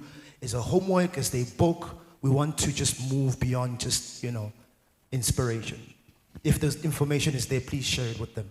Yeah, I think in terms of Heineken beverages, you can look at we're pretty much very active on social media. LinkedIn, we are very, very active. But then also we have our website, which is Heineken Beverages. You can look at the Heineken Beverages website. But then importantly, I know within Gauteng, we've got a partnership with the Gauteng Department of Economic Development, where we're looking at small enterprises. We've got a great program which we are running called Green Seats. You can read on it and then apply. Hopefully, I'll be seeing some of the enterprises from here participating in it. And then we grow together. Parting shots, last minute. What do you say to young entrepreneurs in the room? Parting shots. Firstly, I'm very proud that you're here. You made the time to come here. People don't show interest, especially so early in the morning. I'm wishing you to succeed. I'm wishing you to start. I'm wishing you to become the best there is. I'm wishing you to be the ones that change the narrative, that we are capable, As much as they may think that we are indifferent, but then we are much capable than anything else. And I'm hoping to see future positive stories of this area. And then in the future, I'm hoping to be sitting on the other side, and then somebody from this particular group educating me and telling me about their enterprises. Thank you, sir. Monatelo Motau, Sustainability Projects Manager at Heineken Beverages. Please do not go yet. We've got a bit of time for questions. Does anybody have a question for Mr. Molatelo? Question? Okay.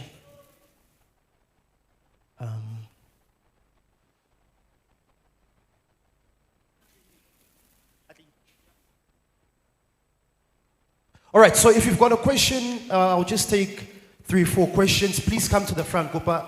Please come right here to the front. Gopa otlo kopele. And I humbly ask, where is the lady? Oh, she's coming to the front.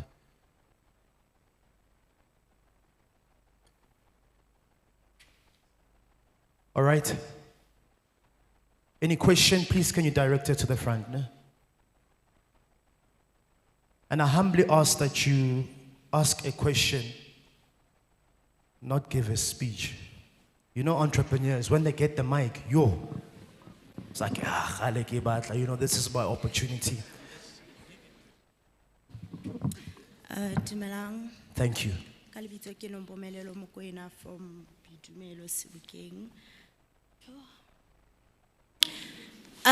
Question ya ka ke hore ha ra utlwa hantle ha no bua ka website as ne re dutse mane morao. Can you please repeat that for us? Website ta rona ke Heineken Beverages. You just put it on Google and search Heineken Beverages. It will just come up.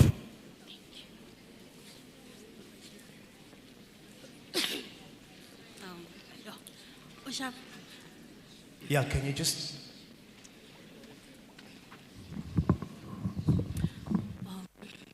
Greetings to you all. My name is Mainkeng Poho. As an entrepreneur, I'm running businesses, different kinds of businesses. Number 1, I'm a hairdresser. Number 2, I'm running a house called Cleaning Service. Number 3, I'm selling the perfumes. So my question is, as an entrepreneur, in those things, I'm the only one who's running them, and I know the time of which I have to attend. Ne? And the money that I'm using to say, this one is for hair salon, and then this one is for only the cleaning service, and then this one is for only the perfumes, of which I can be able to find someone to assist me. The problem is that I'm unable to handle the finance part. And when it comes to the finance part, I know I have to have someone who have to differentiate for me. Ne? So my question to you is that how can I be assisted to find people around, the ones that I can be able to trust, to say I can be able to work with? Yes. Thank you. Thank you very much.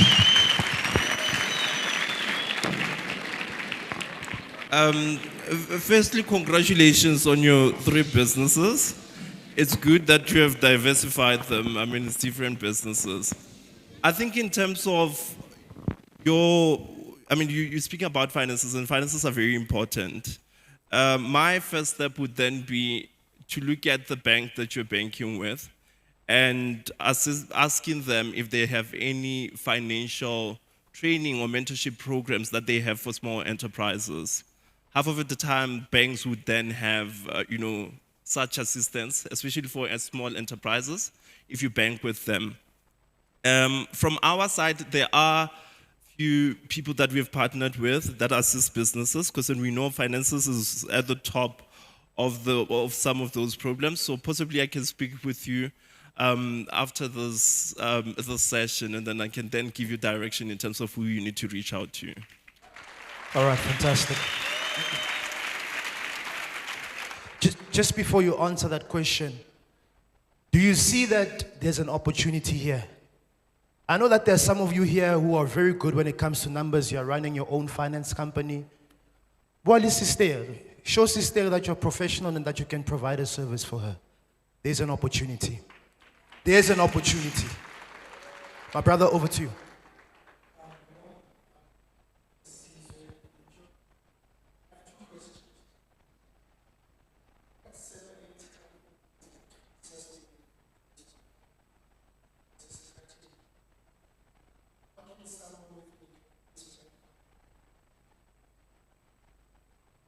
I'm going to ask that you repeat the first question.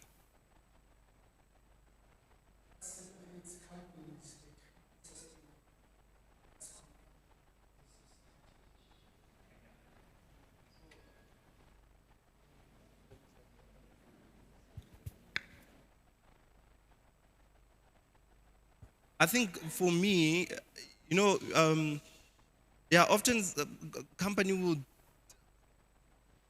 sustainability as a form of compliance, and that's when the box exercise come in. A company that cares, they put sustainability at its heart, because then they understand that without the company having any sustainability initiatives, or a company linking the strategy to sustainability is nothing. I mean, if you look into sustainability addresses a few components. It addresses the people, the profit, and the planet. So without all those three things that are interlinked. So if you're not treating any other properly, you're not going to grow as a company. So I think it's very important that we embed sustainability into our strategies, not only as a form of us complying, but then as a form of us living as a company. And I think one thing that has made it stay at Heineken, or where I'm currently working, and that gives me pride, is the fact that for me, sustainability is not compliance. It's about leaving what the company is doing. We might be a brewing company, but then we are a company that also puts its people at the forefront. Because then we understand that without you, everyone that is here, we're not going to be here. You are the people that purchases our products. And for us, we need to embed the strategy back to ourselves and back into our communities, because then those two things are very interlinked. So it's sustainability, we've moved away from it being a compliance thing, but then as a living thing that we deal with on a day-to-day basis. And there was a second question. Where's the gentleman? I think it was a... Sizwe. Okay, you can ask the question, my brother. Sanbonan, naphila njani? Ngegama nguThemba isibongo ngoMagagula. So I have a question. So the question le dala lokingidla, yabo. It's being, eating me a lot. Okay, so the question says, okay, most of successful businessmen, entrepreneurs, I'm talking like big ones, the giants. If you can find their history, they will tell you, my grandfather, he started the business in 1918, and my father inherited it. Now it's on me. That's why I'm successful today. But for me, I don't have a background of those giants who started the business. So I have this burden of being an entrepreneur. So what can I do so that I can reach that highest level? Because I want to go there, but I don't have that history that backups me. So what would you advise someone like me that, I can go there? Good question.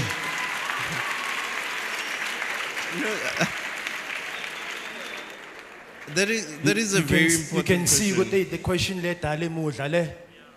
Ayingaphakathi uzwa njenge voice kutayaya le. I want to go there. There is where he wants to go. Mulatalo, your advice to him? Yeah, no, that is a very important question. Because I mean, not all of us have had the privileges of coming from families that have businesses or grow in a place that has a business. I think with how South Africa is moving currently, you need to look at what's available for you, because then that's the starting point. Look at your needers. How are they supporting enterprises from registration to trainings? Because if you then, you need to start getting knowledge. You get the knowledge, and then you then go about the knowledge. So I think look at what's available for you for free, and then use that as a stepping stone to get to where you need to get to. Because then I can tell you, with offices that have been set up by the government in this country, those are the places that will then ideally give you the necessary knowledge that you have, and then you can then. Thank you. Good morning, everyone. Good morning, Mr. Mutau. Alcohol consumption has been embedded in South African culture for the very longest of times. I mean, it's weddings, rianwa, mafu, rianwa. When we're just chilling and bored and having nothing to do, rianwa, and even when, there's something worth celebrating, alcohol consumption is still taking place. And it has gotten to a point whereby it has been identified that it might be the fact that some of the societal issues are affecting our communities, particularly young people, and alcohol abuse has been deemed as an escape for many people. So from a sustainability perspective, particularly focusing on the society and the people, what is Heineken Beverages doing to ensure the well-being of everyone in society, especially their consumers? Sure.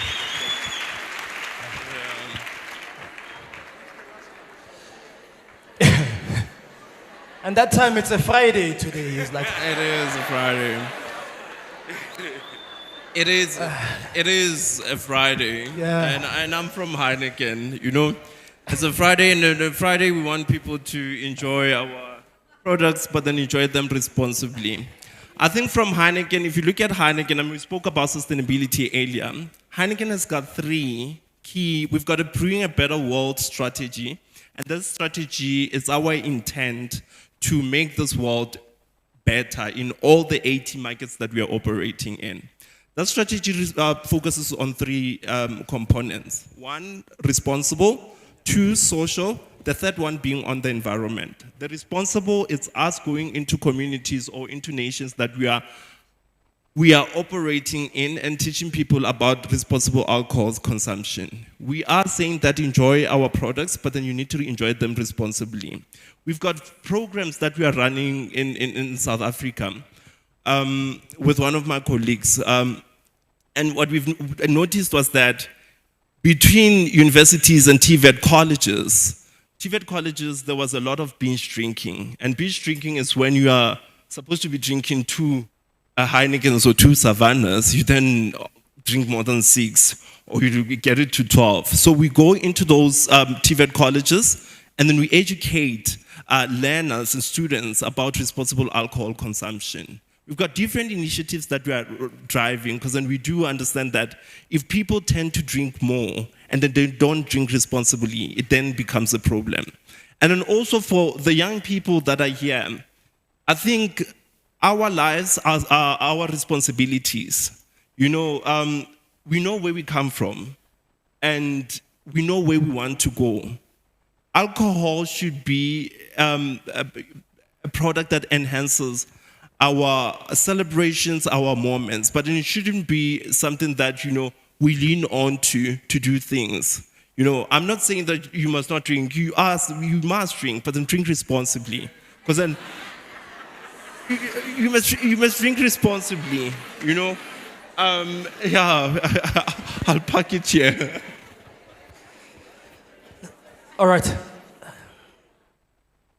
My brother? Good morning, ladies and gentlemen. How are you guys?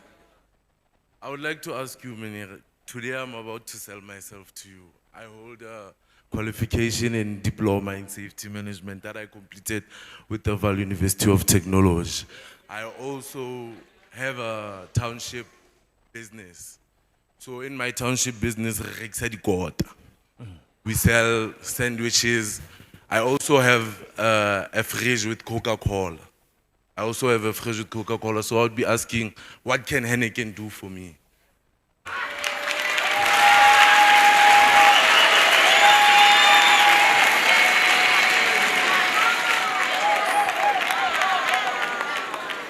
I mean, there's a lot that can be done, eh? I think it's a matter of us sitting and discussing what can be done. You're selling quarters.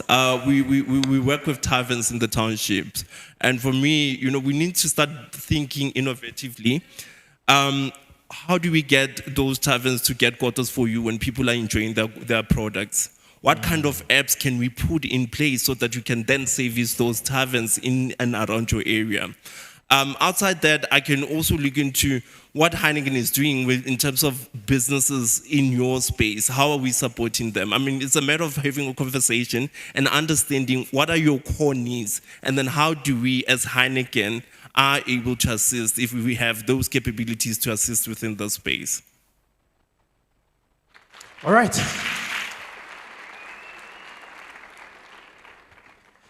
Utlwile ke Rautaka. Askavaya usomubone. When an opportunity is presented to you, Ispanis, make the most of it. One more time, a round of applause for Mr. Mutau from Heineken Beverages. Tarim Chapeling Vaal, thank you so much for joining us and for sharing. Swell.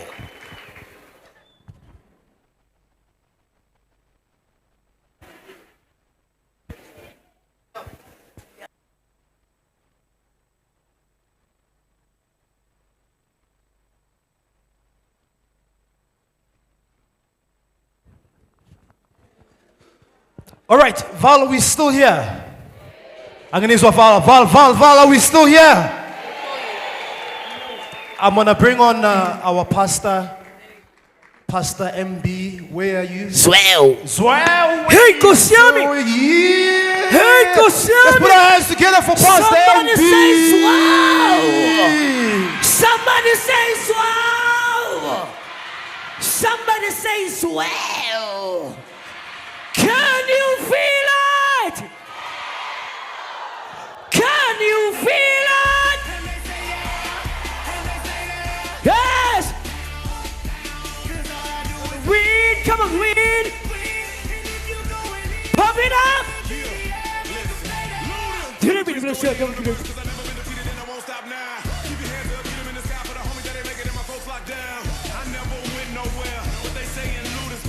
Oh no, no! I want everyone to support yourself. Like strippers' booties go. My verses still be serving. Like a million virgins. Last time on a college remix, now I'm on the original version. Can't never count me out. Y'all better count me in. Got 20 bank accounts. Accountants count me in. Make millions every year. The South champion. Cause all I do is Did you win? No matter what. Got money on my mind. I can never get enough. And every time I step up in the building, everybody hands go up. 1, 2, 3, Showtime. Yo, we'll win no matter what.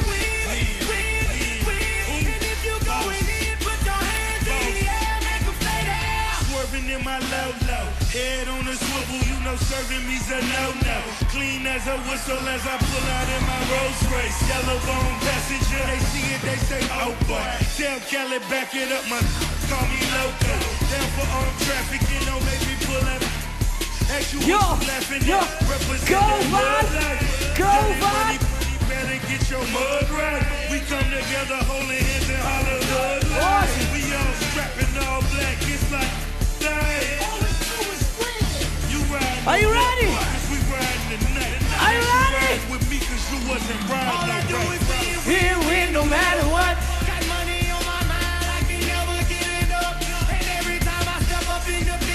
Your hands up. Hands go up. 2, Short 3. And they stay there. And they say yeah. And they stay there.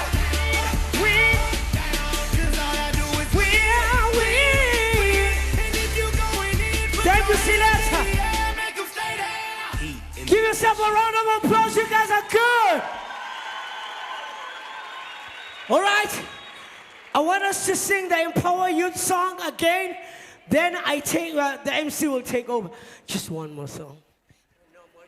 Just one more song. All right, let's stand up. And let's all stand up, young people. It's like singing Nkosi Sigelela. This is our song. When you have to clap, you be like. All right. Selector there. Yeah. They said the doors were locked. They said the youth wouldn't rise. Listen to the lyrics. But I see a generation waking up with fire in their eyes. We are the sound. We are the sound. And the lost have been found. Yeah. We won't turn around. We won't turn around.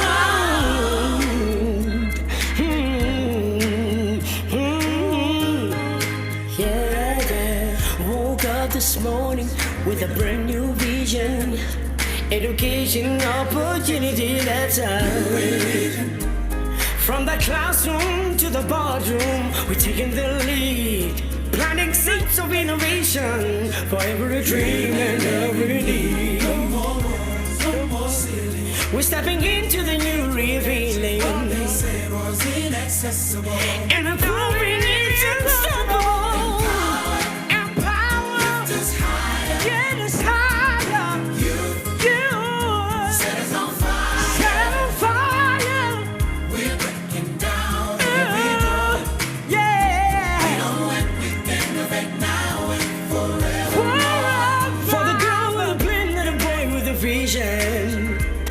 For the one who taught you lower their ambition.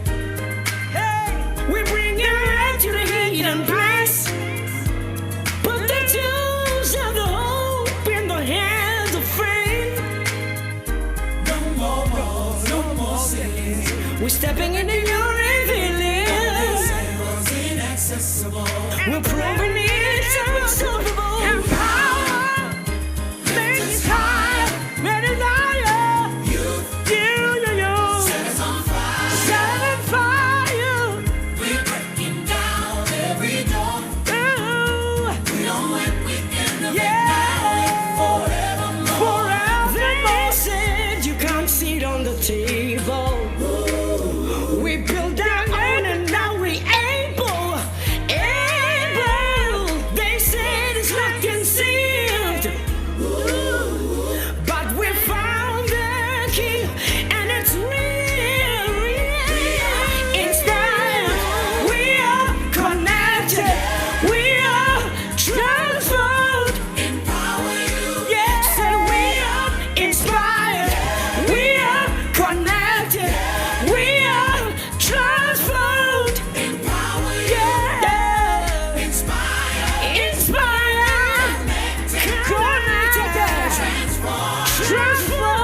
That connects young people to real tangible opportunities. I mean jobs, funding, careers, internships, bursaries, and all the needs of the young people.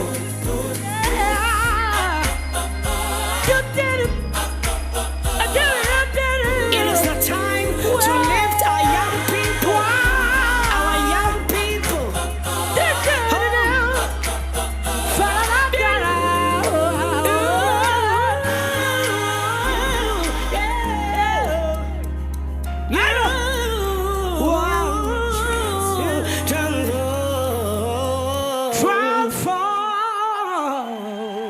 Ladies and gentlemen, Vaal Empower You 2026. Pastor MB, Darusha Peleng Matsoho. Thank you so much. You can all have a seat. Thank you. Energy, energy, energy, energy. All right. We've got another panel discussion. Can I see by a show of hands, how many of you here need support for your business? All of us, ne? I see the hands were a bit low.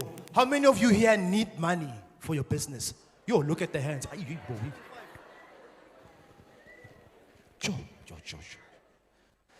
I've learned that some of us, we don't need money, we need mentorship. Because the mentorship will get you the money. Sometimes you don't need the money, you need access to market. Access to market gets you sales, sales get you money. But the purpose of this next panel discussion is how to build strong support systems for young entrepreneurs. Because my goodness, it is hard being an entrepreneur. And without a strong support system, Autiaka, you're not gonna make it. Sometimes you're spending time with people that don't understand what entrepreneurship is and how hard it is. But I'm not an expert at that. I'm going to bring experts onto stage.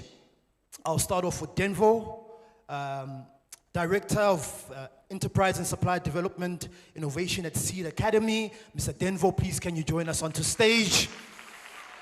Come on, Vaal. Let's keep the energy up. As it comes onto stage, we don't drop the energy in the room. Thank you for joining us, sir. Then we've got Puti, given from APSA, Area Segment Manager, SME. Puti, please can you join us onto stage, my brother?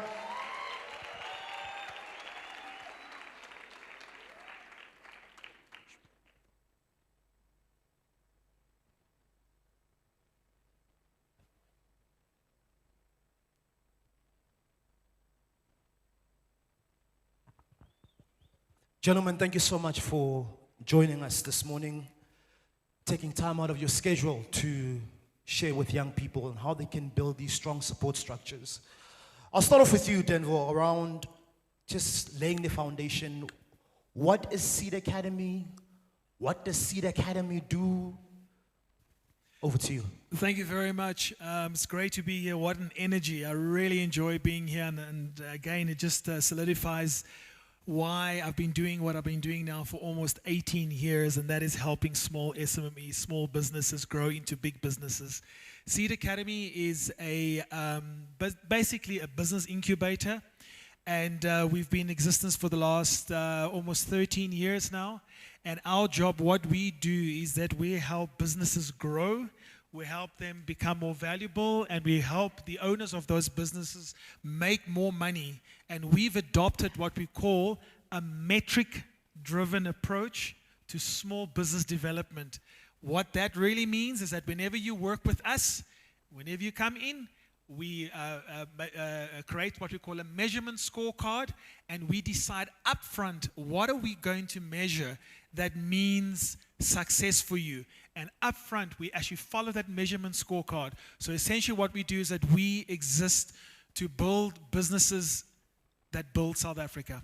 Thank you.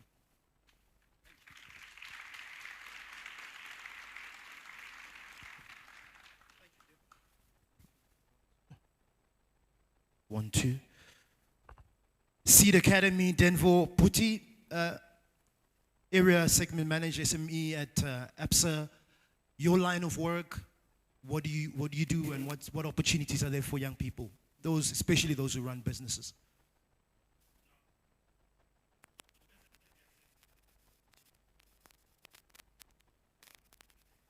Can you put it a little bit closer? Apologies. As an area segment manager, we've got a team business-related matters. So this can range from funding and also assist in terms of development support to ensure that we assist our entrepreneurs in terms of growing our businesses. And we also have initiatives in terms of the youth where we cater for those in ensuring that we assist them to grow their businesses. So young entrepreneurs are sitting here today, and I'd mentioned earlier before I brought you onto stage on how you cannot make it on your own. So what support structures, support systems do you have for entrepreneurs in the room this morning, in the line of work that you do? So yeah, that's a very good question. You remember somebody came out here earlier and they were saying that we don't have a legacy of parents or family who were entrepreneurs. All right, and that is a problem because stats have shown that if you have a family member who maybe owned a business, you're more likely to also run your own business. That is why companies like a Seed Academy exist. All right, we want to be that uncle. We want to be that father. We want to shorten the learning curve for you. So what is very, very important to know is that every single one of you who want to start a business, when you start a business, when you come into the world of entrepreneurship, there are certain codes that you need to understand. And what we as business development service providers need to do is to help you understand what those ethics and those codes are. So we place a lot of emphasis on helping you understand what are you going into. For instance, little things, and you might laugh when I tell this, arriving on time, dressing the part, being passionate about your business. Those are the things. So what we do is this, is that when we go to corporates who often fund these mentorship programs, we show them what we're going to do, but we also prepare you to be one of the most likely businesses to be supported through mentorship, through coaching, sometimes even through funding. And I think Sibusiso, you said it earlier, often what a business needs is not necessarily more funding. I don't know how many businesses I've worked with where they want more funding, but they don't have clients. All right, they don't have. They don't sometimes not even have a product that it needs a legitimate reason to exist. So it's very important that when you prepare, when you approach a company like Seed Academy, or there are many others there as well, make sure that you understand what is required, and we can talk about how to prepare yourself for that first interview. Thanks. Sure. Puti, in terms of the support structure and systems that you have for young people, or not even young people, but entrepreneurs, SMMEs, what are they? So yeah, besides what we normally do in terms of assisting young entrepreneurs from the basic banking, so we also do have enterprise development within our division, whereby besides funding, we also assist in terms of non-financial support, and that includes partnering with certain accounting firms where they can assist in terms of those entrepreneurs that can afford preparation of financials. And we also arrange networking events such as this one, because I believe this is actually an opportunity for entrepreneurs to engage, and also an opportunity to meet one another and understand or learn about other businesses in terms of what it's been done. And this is also an opportunity for one to also get clients from here as well. Sure. I think the conversation around funding is important, but I don't think we're having enough conversations around funding readiness. 100%. So I'm sitting here in the room, like the lady who had come up to the front. I'm running this business. I'm doing hair. I've got a cleaning service as well. Or I'm like that gentleman who's running a kota business, right? So the business is in place, the business is registered. Now it needs to grow. What are some of the things that I need to have in check if I want to get funded before I come to a Seed Academy? Can you take me through that process? Yeah. So Seed Academy itself, our company doesn't actually do funding, but we have a network of funders that we work with. All right, so we can put you in the right direction. But to answer your question, Sibosiso, how do you get funding ready? I want you to sit and just think of the following. Sit right there where you are right now. And let's say your neighbor sitting right next to you. Right next to you. All right, left or right? We're in a church. How does the pastor always says? Turn to your neighbor on your right, okay? And you ask that neighbor, and that neighbor comes to you and says to you, I want to loan 1,000 rand from you. What do you want to know about that neighbor? Sorry? Whether you can pay it back. How do they prove that they can pay it back? Bank statements, okay. So in other words, what I'm saying, and I'm probably speaking more what the banker sort of wants to know, is that in South Africa, this is a very unpopular true statement, and only you can either back me or refute me. We have a big problem with SMEs not being able to pay back their loans. All right? So everybody says, but there's no access, and no one wants to give us money. No one. You're 100% right. People don't want to give us money. Why? Because we have got over and over bad credit after bad credit. And let me tell you something, your Edgar's and your Truworths account gets looked at. It might be 250 rand a month you're paying and all of that. So one of the big things, any person, even you to your neighbor right next to you, before you will give money, you want to make sure that there's credible evidence to show that they can actually pay a loan back. South Africa right now, it's disputed between 60 and 80% of small businesses fail within the first 5 years. That means if you take out a 5-year loan from me, there's an 80% chance that I'm not going to get that money back. And that's why the onus is, and we have what we call a funding readiness program, where we bring you in and we make sure that you can start putting together forecasts in your business. Because not all of you have a business that you might be taking money.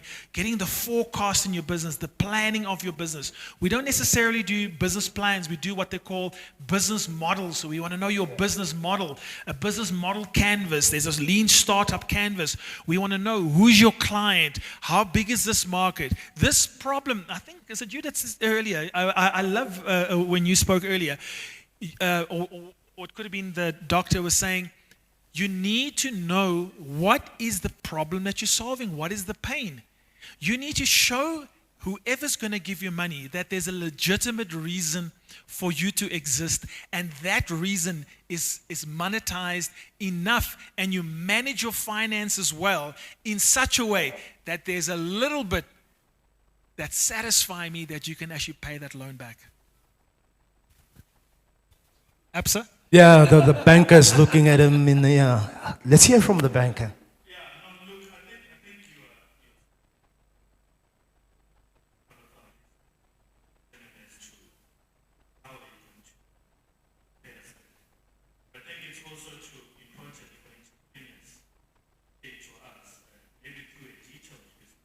To how are you going to make the money? That's very important for us as well.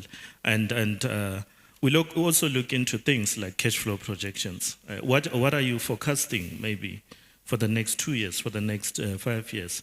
But those cash flow projections needs to be realistic. You can't say you're making 100,000 and then the next year you're saying 2 million.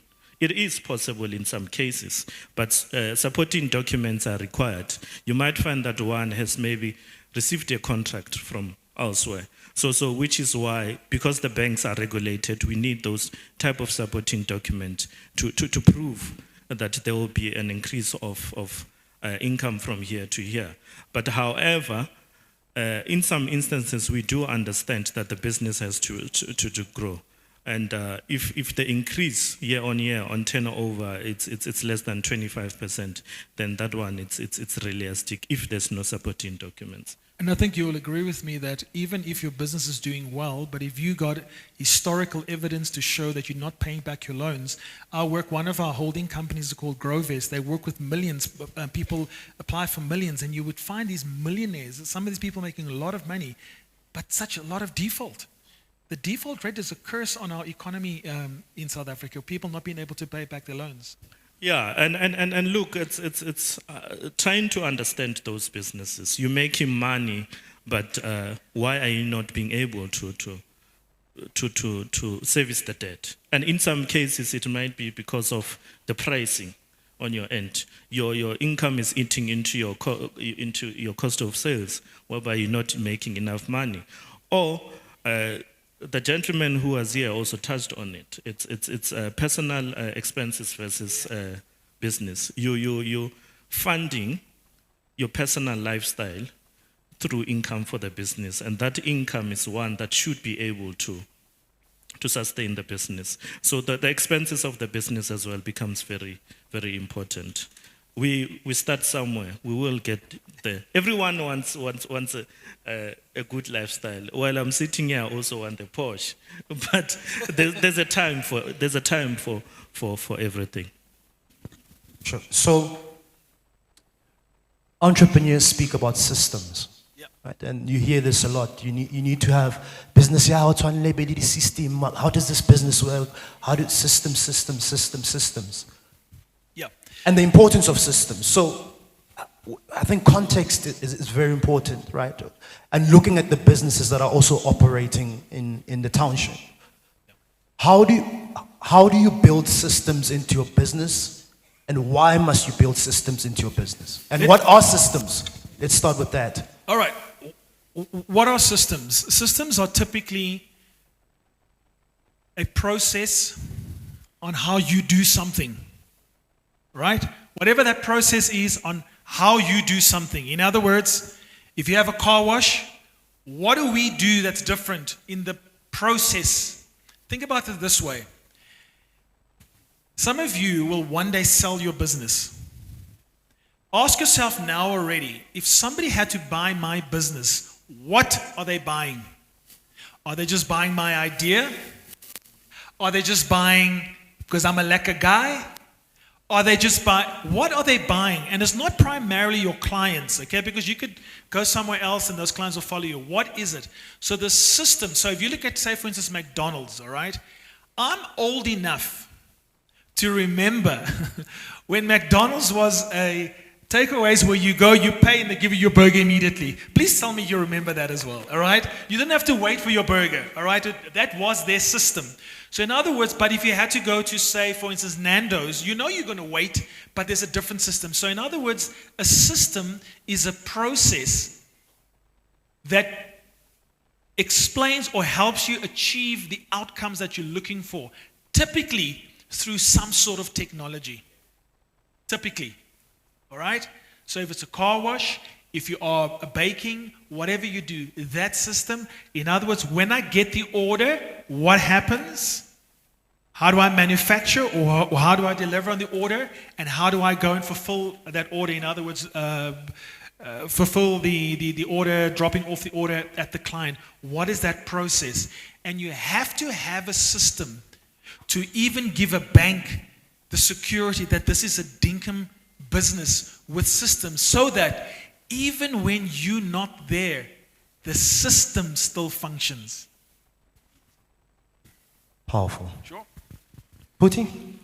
Yeah, look, I think, yeah, he's spot on. So if you look at where we are, the world it's moving into a digital space, and I can say we are already there.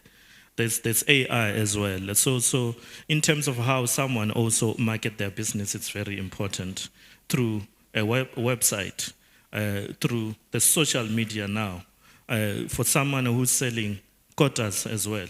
So it's things that you see on Instagram. You see a lot of likes and you'll be like, oh, look, this place is actually in my area. I want to try it.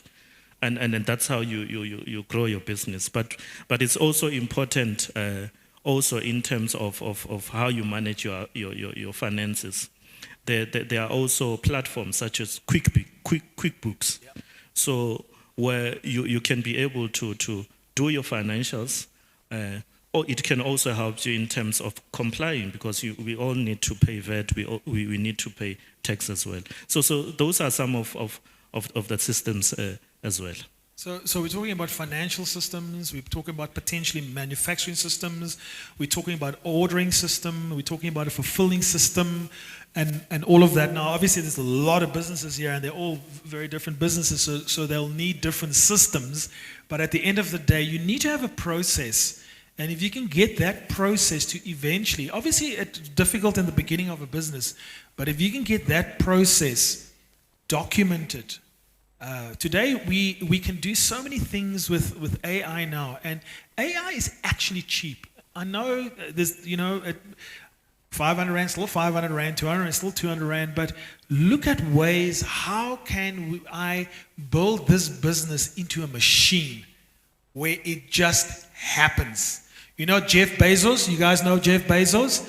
Jeff Bezos, he started Amazon in a garage. He's probably the third or fourth richest man in the world at the moment. There's a South African that's on top, but that's a different conversation.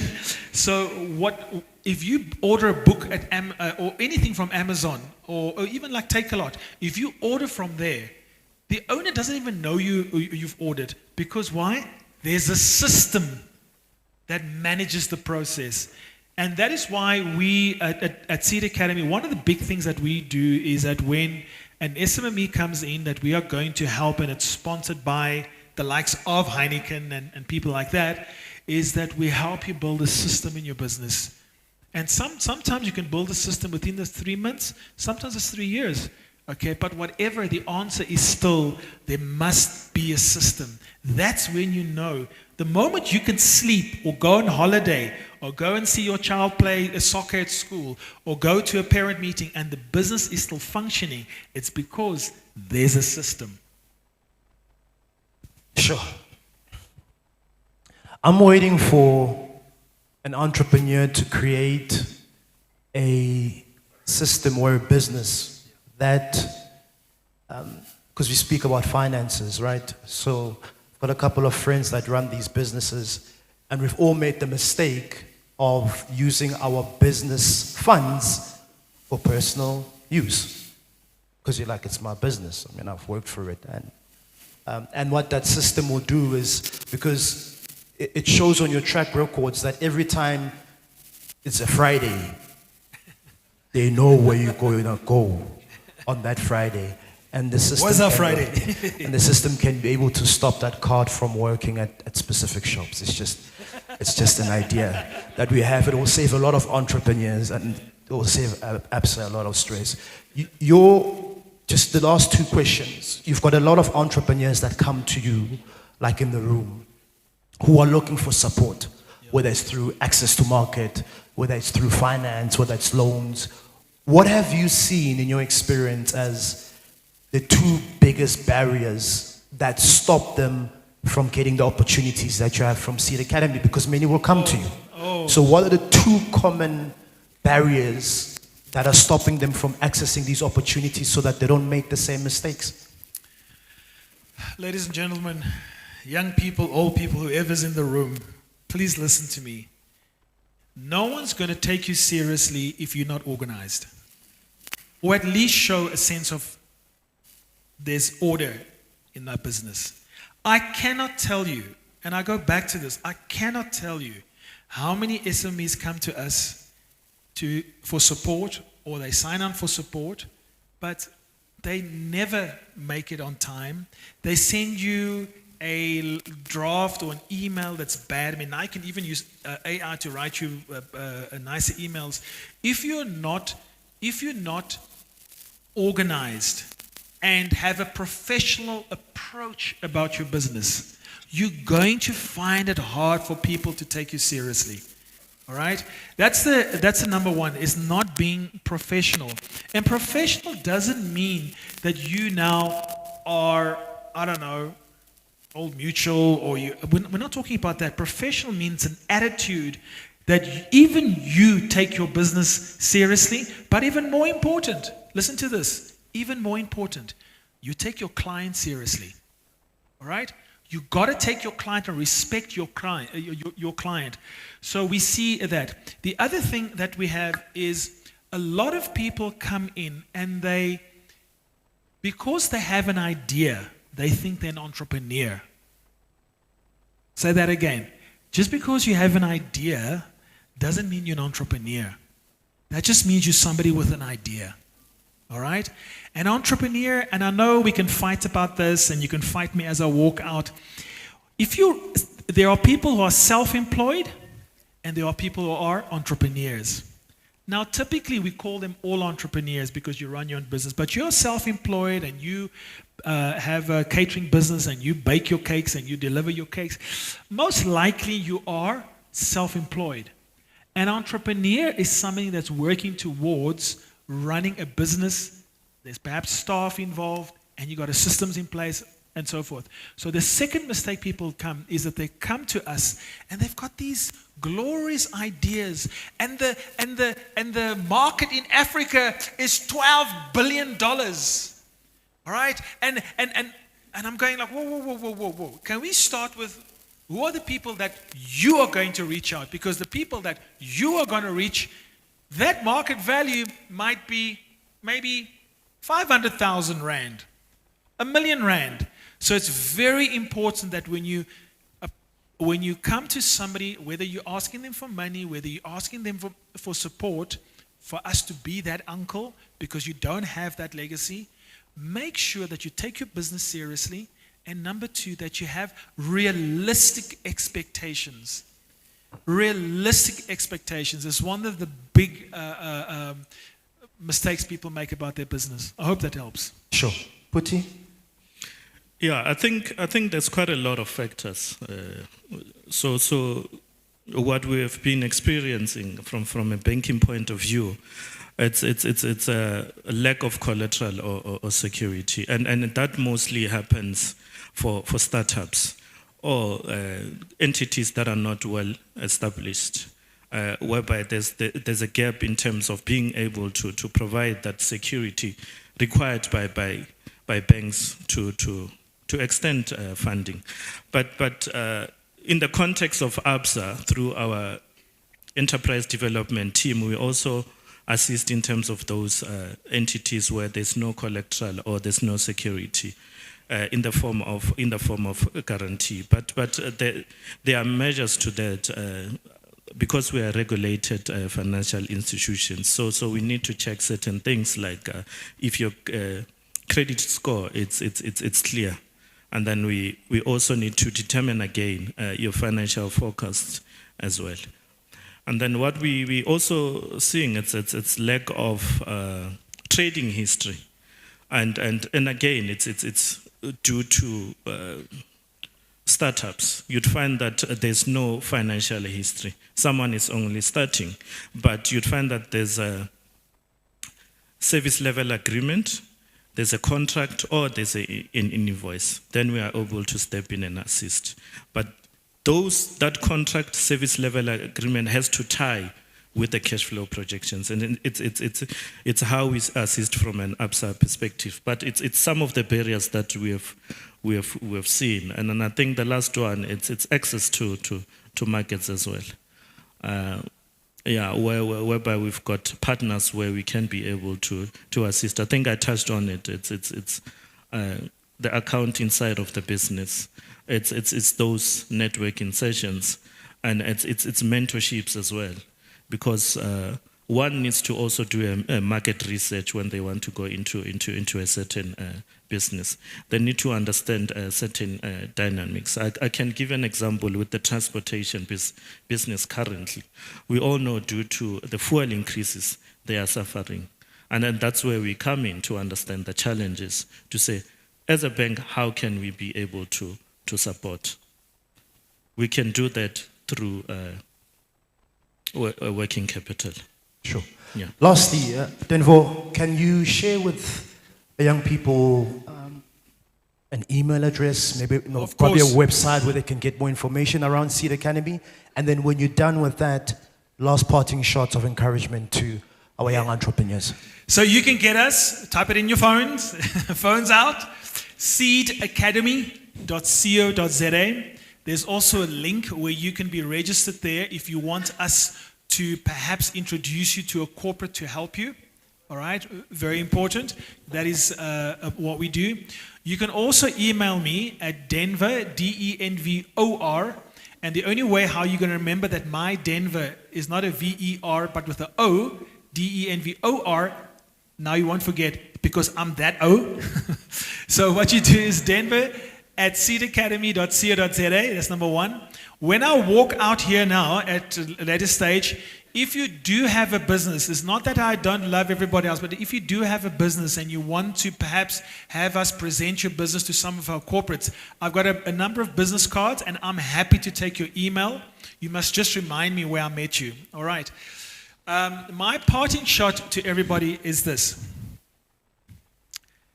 First with the negative. The negative is this. Not everybody's meant to be an entrepreneur. All right? Not everybody's meant to be an entrepreneur.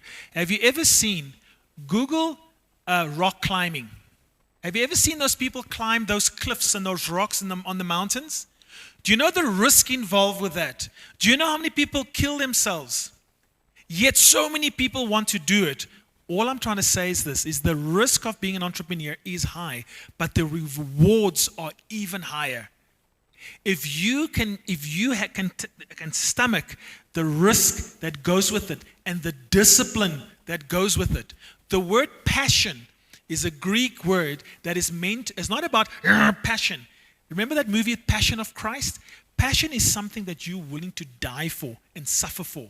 All right? If you're willing to die for your business, if you're willing to be disciplined about your business, I'm telling you, you are going to have rewards above everybody else because it's a very lonely road. And finally, every single one of you here has got something to contribute to South Africa. We are in an economic mess. You sitting here with your business, you sitting at the sound of my voice right here, or a few of you, or quite a number of you, could be the one that helps restore the economy of South Africa. And it will be one day, lovely one day for me I'm an old man already, as an old man, that somebody says, I saw you on stage, my business is now worth 10 billion rand, 100 billion rand. Because I think it can happen with some of you here. Thank you. Thank you. Puti, more information, if they would like to find out some of the opportunities that you have for SMMEs at ABSA, and then your parting shots to the young entrepreneurs here. Yeah, I think for us we are famous. So the ABSA website, you can click on business, and then you should be able to get everything there. But in terms of communication, we do have a virtual business banking team that operates 24 hours. And so the email address is mybusinessbanker, one word, at absa.co.za. And then I'm also welcome to give my email address. It's Puti, P-H-U-T-I, given G-I-V-E-N, .khole. Apologies, it's too long. Khole, K-G-O-L-E, at absa.africa. And then So you'll was- get the was it email. too long? And then your parting shots to, please can you repeat the email again? Yeah. And then just share your last words of encouragement to the entrepreneurs. It's Puti, P-H-U-T-I, given, G-I-V-E-N, K-G-O-L-E, at absa.africa, not .co.za. So it's at absa.africa. And then your words of encouragement to the entrepreneurs? Yeah, so for me, words of encouragement, don't give up. Don't give up. Sometimes. Yeah, don't give up. Life, like entrepreneurship is not easy. So does life, and I think life, if you think about it, it's not supposed to be easy. It's those challenges that make us improve who we are. And let's also have discipline. Discipline for me always executes the plan. Let's manage our finances, and yeah, I think if we can work on those things, we'll be okay. And then let's also ensure. I mean, I want to say this without being racist.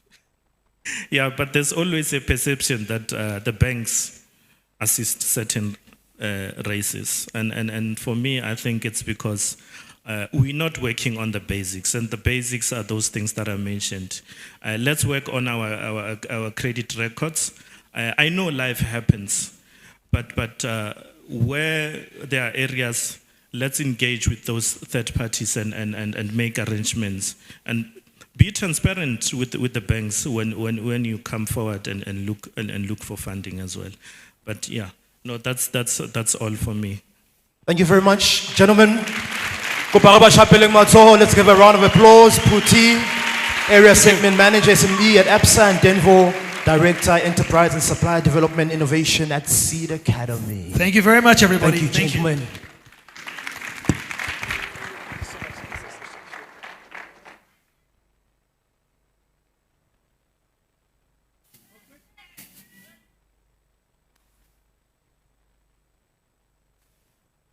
Unfortunately, we are behind with time, and the team has told me, so I receive instructions from the team.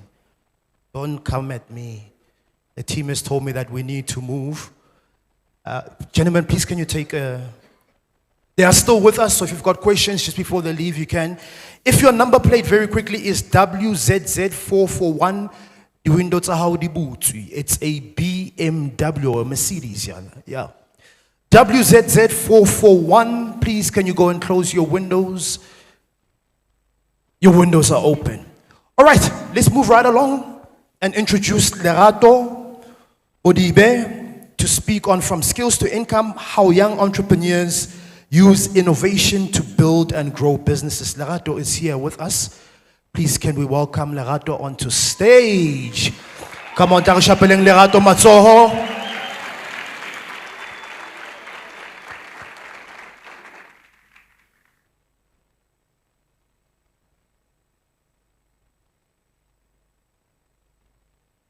Lerato is here with us. Let's put our hands together for Lerato. How young entrepreneurs use innovation to build and grow businesses. Thank you for joining us, my brother.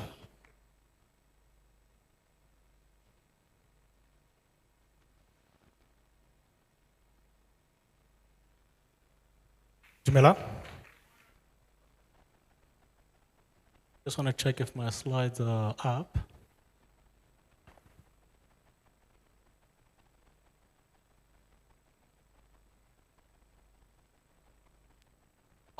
Okay, cool. Awesome. Sorry, I missed that. All right. Hi, everyone. I'm not sure if the floating mics are around. I would like to ask a question, but I need somebody to answer this question that is currently on the screen. But I don't want you to shout it out. Who knows the answer? Can I see with a show of hands?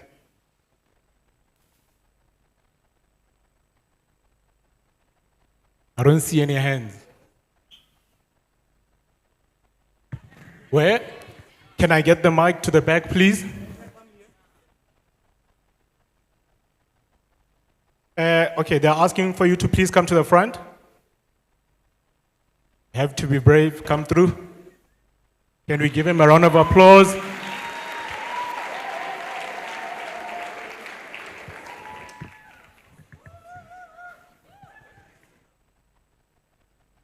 Okay, I still don't see any other hands, so nobody else has an answer to this question. Nobody. Okay. Okay, another one. Only 2 people. Yes, sir. 87. Sorry, 87. Okay, the gentleman here says 87. Who agrees with him? Why 87? The numbers are upside down. Just flip them over. The numbers are upside down.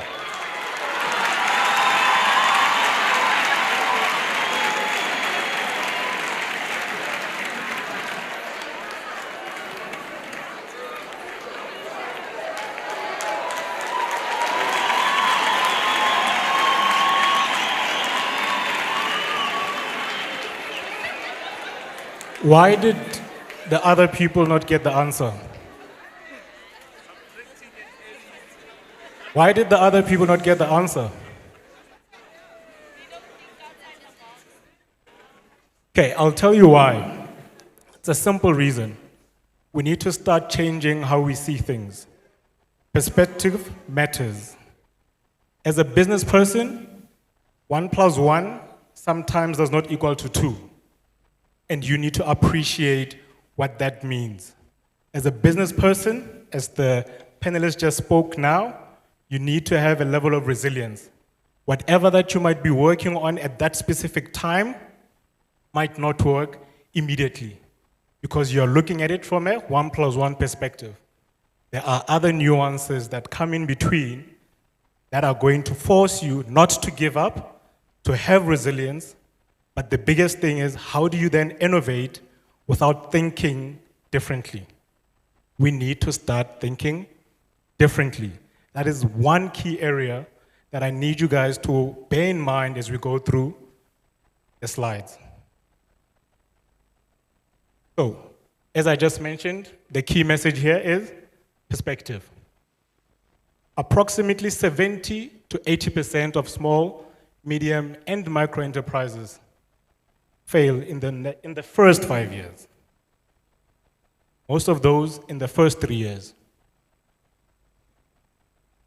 I need that to sink in a bit. Who are in business in the audience? Okay, there's a few hands. Who would like to go into business? More hands go up. As the gentleman that just stepped off stage now mentioned, yes, entrepreneurship is not for everyone. With some people, you need to appreciate that, you know what, I'm not going to be able to take in the sacrifices, the sleepless nights, having to try and build a business and have this dream that you are now trying to achieve, but you are actually struggling to get it right. With resilience, you will make it. You shouldn't give up. However, you should still also take a conscious decision and understand that, you know what, I'm not willing to go 6 months without paying myself. Because that's what happens as a person in business. Now, how do you ensure that from that perspective, you are able to move forward, knowing the fact that you might actually fail? People do fail. Who knows what this is? Okay, we have the good generation in the room. There's this other generation. Who knows what this is? Okay. When I was 15 years old, I was literally in grade 9. I think it's called today. This is what, standard 7. I had a vision. There were no CD writers at the time. I saw these things and I was like, okay, cool. I need to try and figure out how I'm going to get hold of this. At the time, it cost 700 Rand. When I was 15, give away my age, but it's over 2 decades ago. 700 Rand was a lot of money. It took me a whole year to basically buy this. But I made up all that money in 3 months. Sorry, in 3 weeks. In 3 weeks, I managed to make the 700 Rand, and from then on, I skyrocketed. I never struggled for money. Never. Whoever I was dating at the time always had airtime.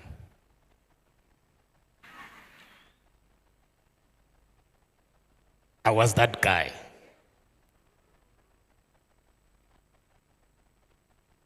Literally, from grade 10, which is standard 8, I didn't ask for money from my parents. My matric farewell, the clothes and everything, bought it with my own money.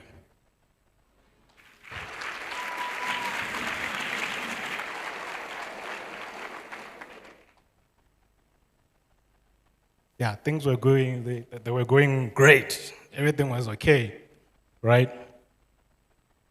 At the time, we didn't have any playlists. Your iPods and everything didn't exist, and I had to then write CDs for people.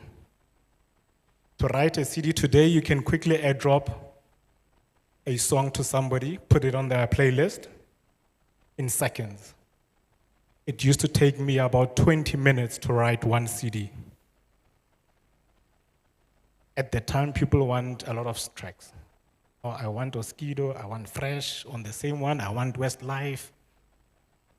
Now I'm having to get all these playlists together, and it takes me 20 minutes to burn one CD. But I still made it. I didn't sleep. And that's what entrepreneurship will ask of you. You're going to take in the hours. If you're not willing to take in the hours, till today, I will give you a bit of my history. I still sleep 4 or 5 hours at times. But I think you'll understand why. In 2008, we then had our second business. So from writing CDs, I went into music. In music, we were basically producing. We had a few artists under our banner. I used to be a hip-hop guy, baggy pants. I think the generation in here will understand. And with that came, that business failed. We went into the next business. On my side, straight from school, from tertiary, I didn't go into employment. I went straight into another business, a friend. That business made us a lot of money. We had about 300 or so thousand in savings. This is all the way back in 2008 or so. And we then decided, you know what, we are going to create an event that is actually going to make us more money. We can actually triple this money and get to 900,000. On the day of the event, we brought in all the big guns. DJ Fresh, Bonic. There was something called Durban Fact, Fact Durban Rocks, if I'm not mistaken. We had a whole runway. Sun Goddess was there.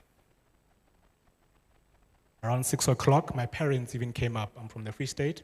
My parents came up, and the event was about to start. 6 o'clock, it rained, it poured hard. We lost the entire money within minutes. Nobody came. When that happened, this is around October, where can I go? I can't go to the banks, as the banks mentioned now, funders. And I'd like to disagree with them. Your skin color matters when you go to the banks. It's another story for another day.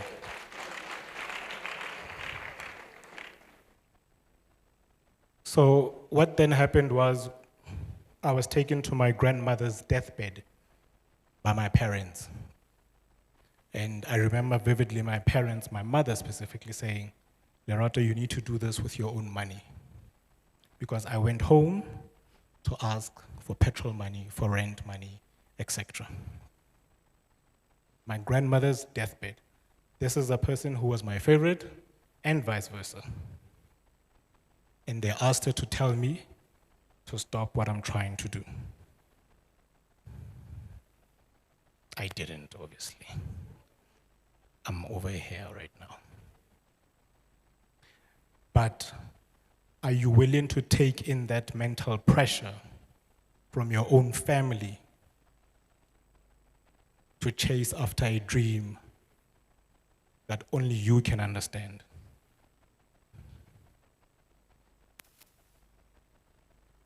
Today, I am a serial entrepreneur. I'm in multiple businesses. Our biggest business is Rockfest, and with that comes other entities around it. We're in IT, We are basically a AI-first company where we basically do work for a lot of clients within the private sector. We hardly touch the public sector to a certain degree, but yeah, we actually doing some work for parastatals and so forth. But yeah, these are some of the portfolios that I manage. I'm also an author of Entrepreneurship is Not for Everyone. Is it for you?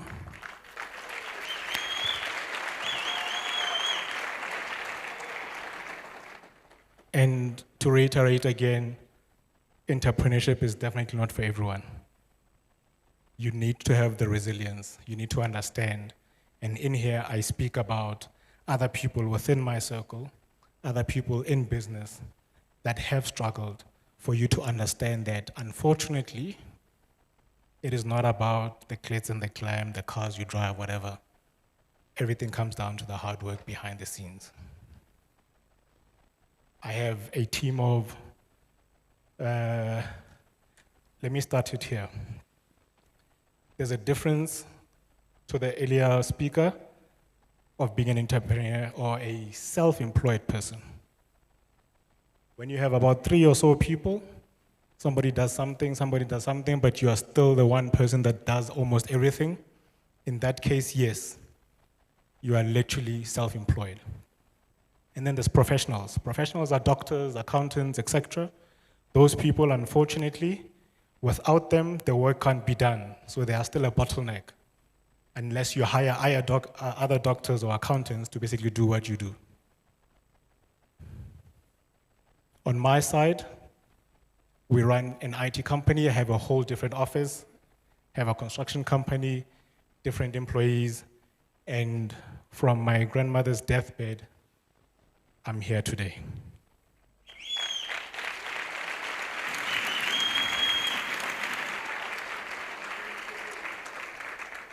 These are some of my clients that we work with, and I'd like to now jump straight into the masterclass portion of this. Who has a calculator in the audience? Ah, guys, you have phones. What's this? Eh, you do have. Okay, cool. This is a hypothetical number. Obviously, a quarter will range depending on where you are. But let's use the 50 Rand example. With a 50 Rand example, how many quarters do you need to sell to make R1,000,000 in profit? Can somebody calculate and please come to the mic and let us know? How many? 20,000. Why 20,000? I need one person who's confident enough to come and say 20,000 on the mic.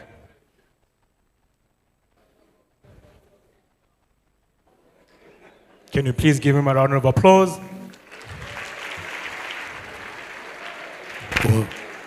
Dumelang.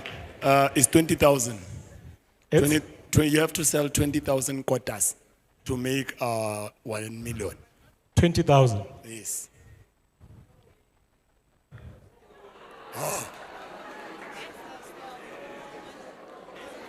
Who wants to take a chance? Okay.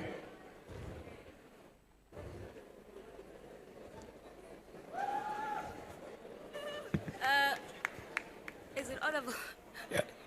Can somebody please help her with the mic? She's a bit short, sorry. So there's the missing information in the question. Can we please listen to her, please? First of all, the 50 rands is the revenue, so you still need to know what's your profit margin per quarter. So I'll work with the 30% profit margin, so then that puts me at 15 rand profit per quarter. Then that would mean in that situation, I would need to sell at least 65,000 quarters if the profit margin is 30%. Okay, number one, she got it right. Can we please give her a round of applause?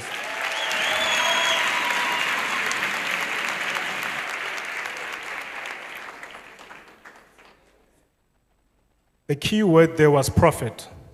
A lot of people always think that if I'm going to sell cupcakes, quarters, whatever that you are selling, that money that goes into your bank account is actually the money you make. It's not. It comes down to how do we now reposition ourselves to understand that business is structured in a different way. You need different processes to allow you to understand how your money is moving within the company. I'm here with my team.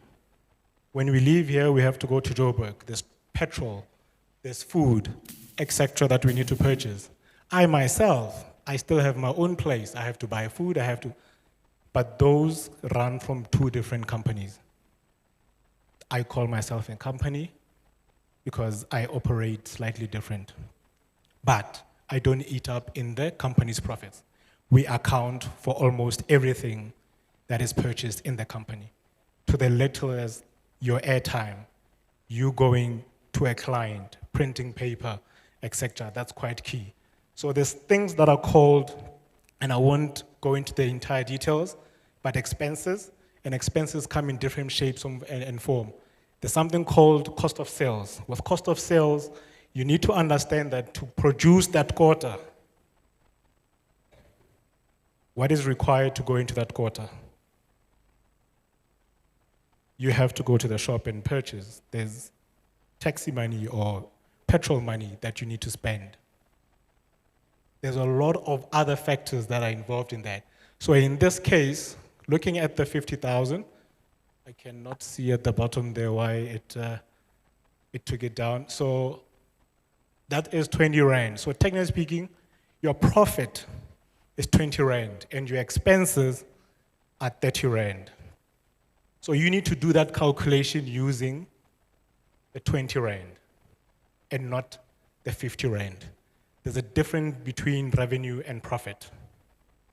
You need to understand and appreciate the different nuances that come with how you obviously run your company.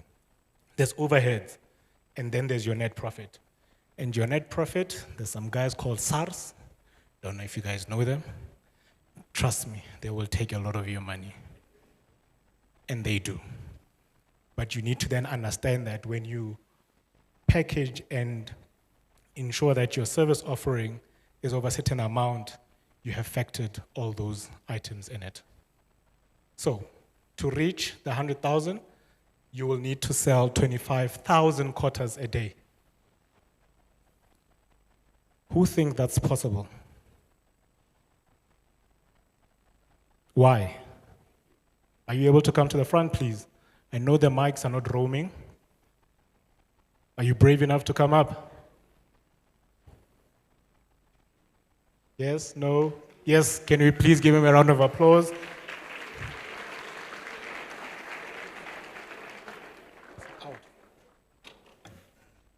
Good day, everyone.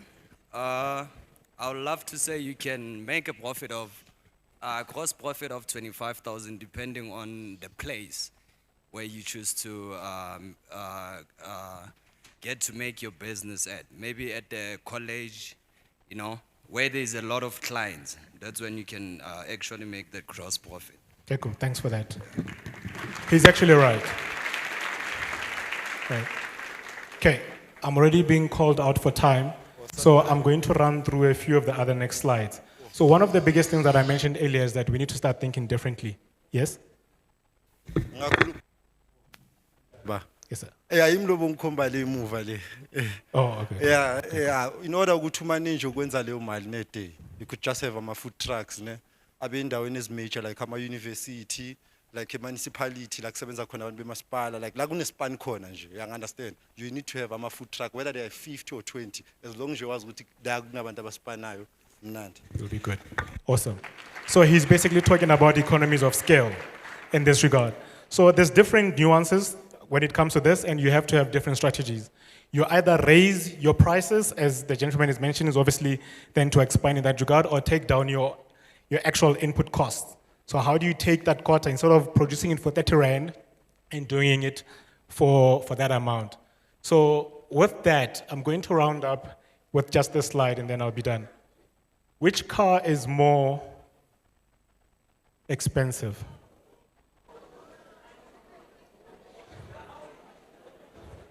Okay, I'm hearing Porsche. I'm not going to ask for anyone to come up. The reason, now, here's the nuance here. The nuance is that these two vehicles literally have the same engine. Literally. But the Porsche is more expensive. And the reason for that is value. You need to understand that whatever that comes with how you are obviously operating, the lesson in here is that whatever the engine and everything else that comes into that vehicle, your perceived vision and value that you produce is the most key thing that you need to understand. So as you are running your business, always provide value over trying to obviously cut down on cost. That is one key area. I'm literally halfway through my slides, but I will just leave you with the last slide quickly, where you can get my details. But in closing, please understand that entrepreneurship is not for everyone. You need to understand, you need to learn. We do master classes on our side where we obviously assist a lot of entities like yourselves to understand the numbers and ensure that you are obviously profitable. Value is key. Without providing value, you will not have a business. Thank you.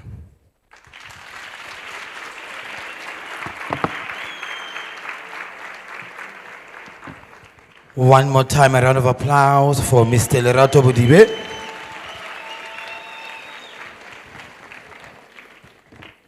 I think you all know when you see me that Kenakwela, just to change things a bit. It's time for us to split into our different parallels. I'm going to kindly ask that we do it smoothly so that we also save time. Also give me your ear. As I said, listening is a hectic skill.